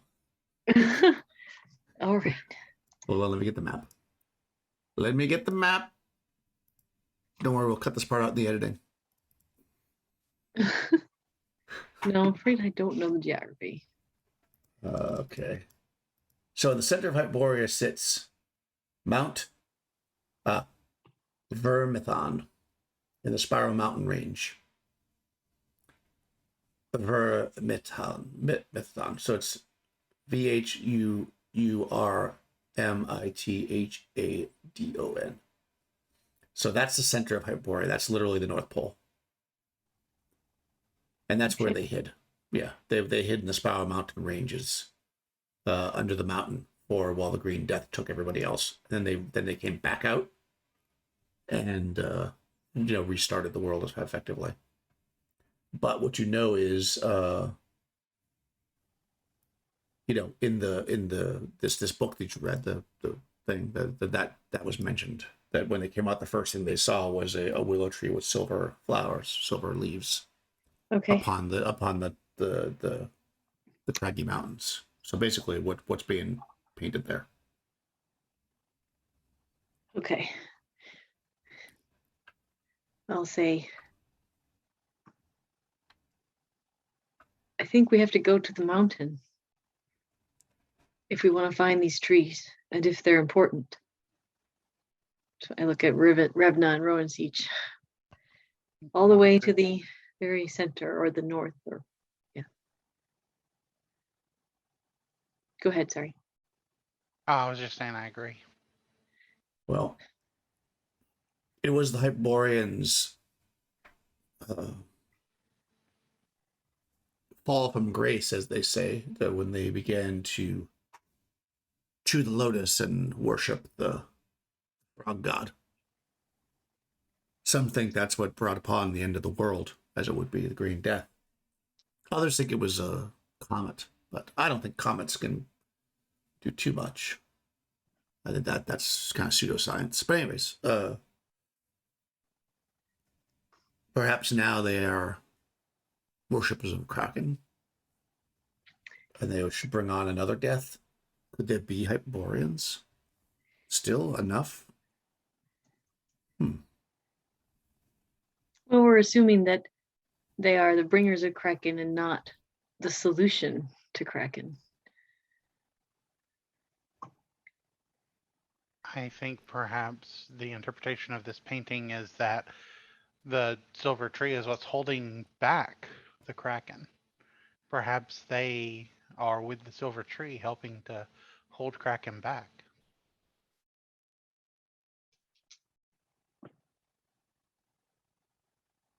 He nods. That very well might be.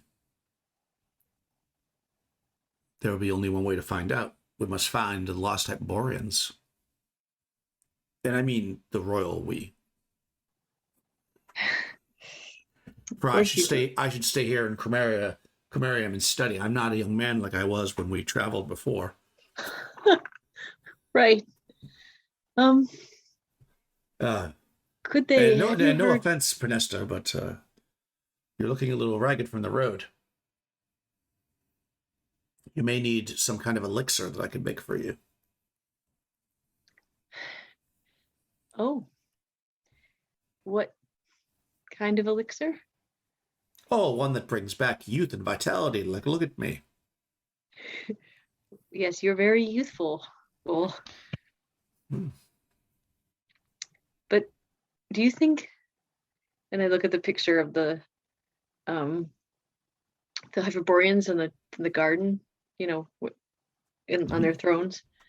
And I say, do you think this could be under the mountain? Do you think there could be an entire lost world under there? Well,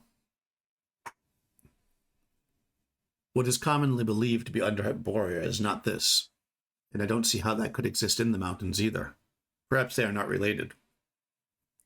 This looks like possibly Hyperborean witch queens, but I only know of one, and she lives in the desert, not in the beautiful glen.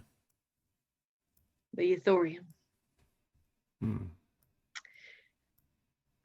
Well, if you can make me an elixir, what would you want as payment?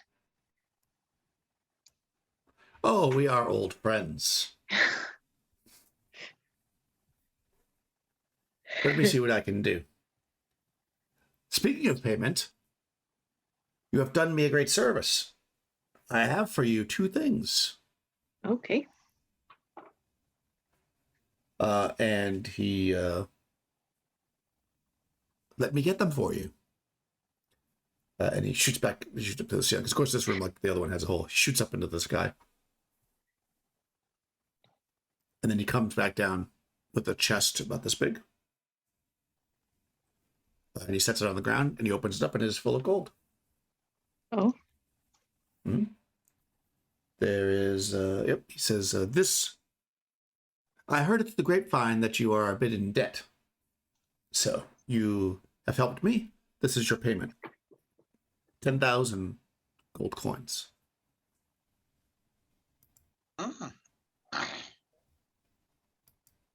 Well, that will go a long ways towards helping us with our current financial. Yes. The other thing, he shoots back up to the ceiling. Okay. Let me just see how big this thing is.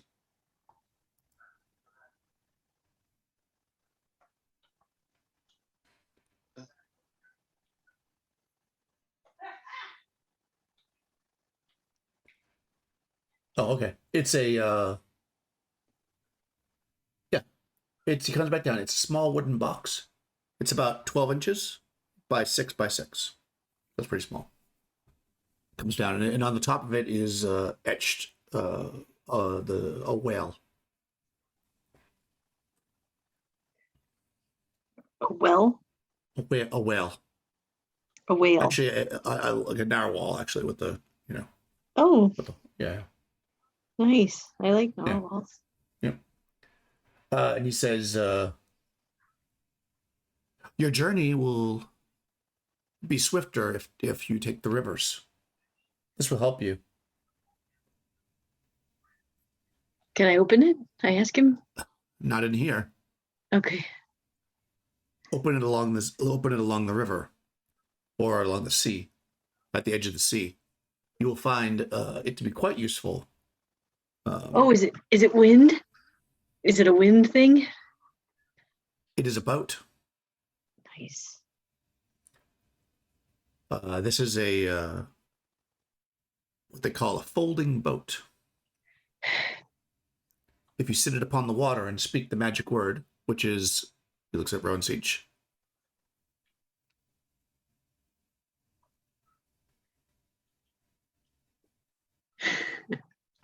Open sesame. Not in here.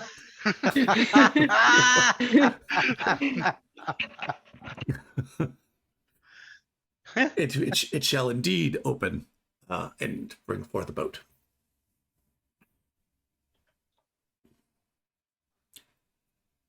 That This- is a very, very generous gift, Bull. Yes. I would like it back if possible. But end of the world and all that. So let's see what we can go for that. And I'll work on your elixir. You bring me back the boat, I'll give you the elixir.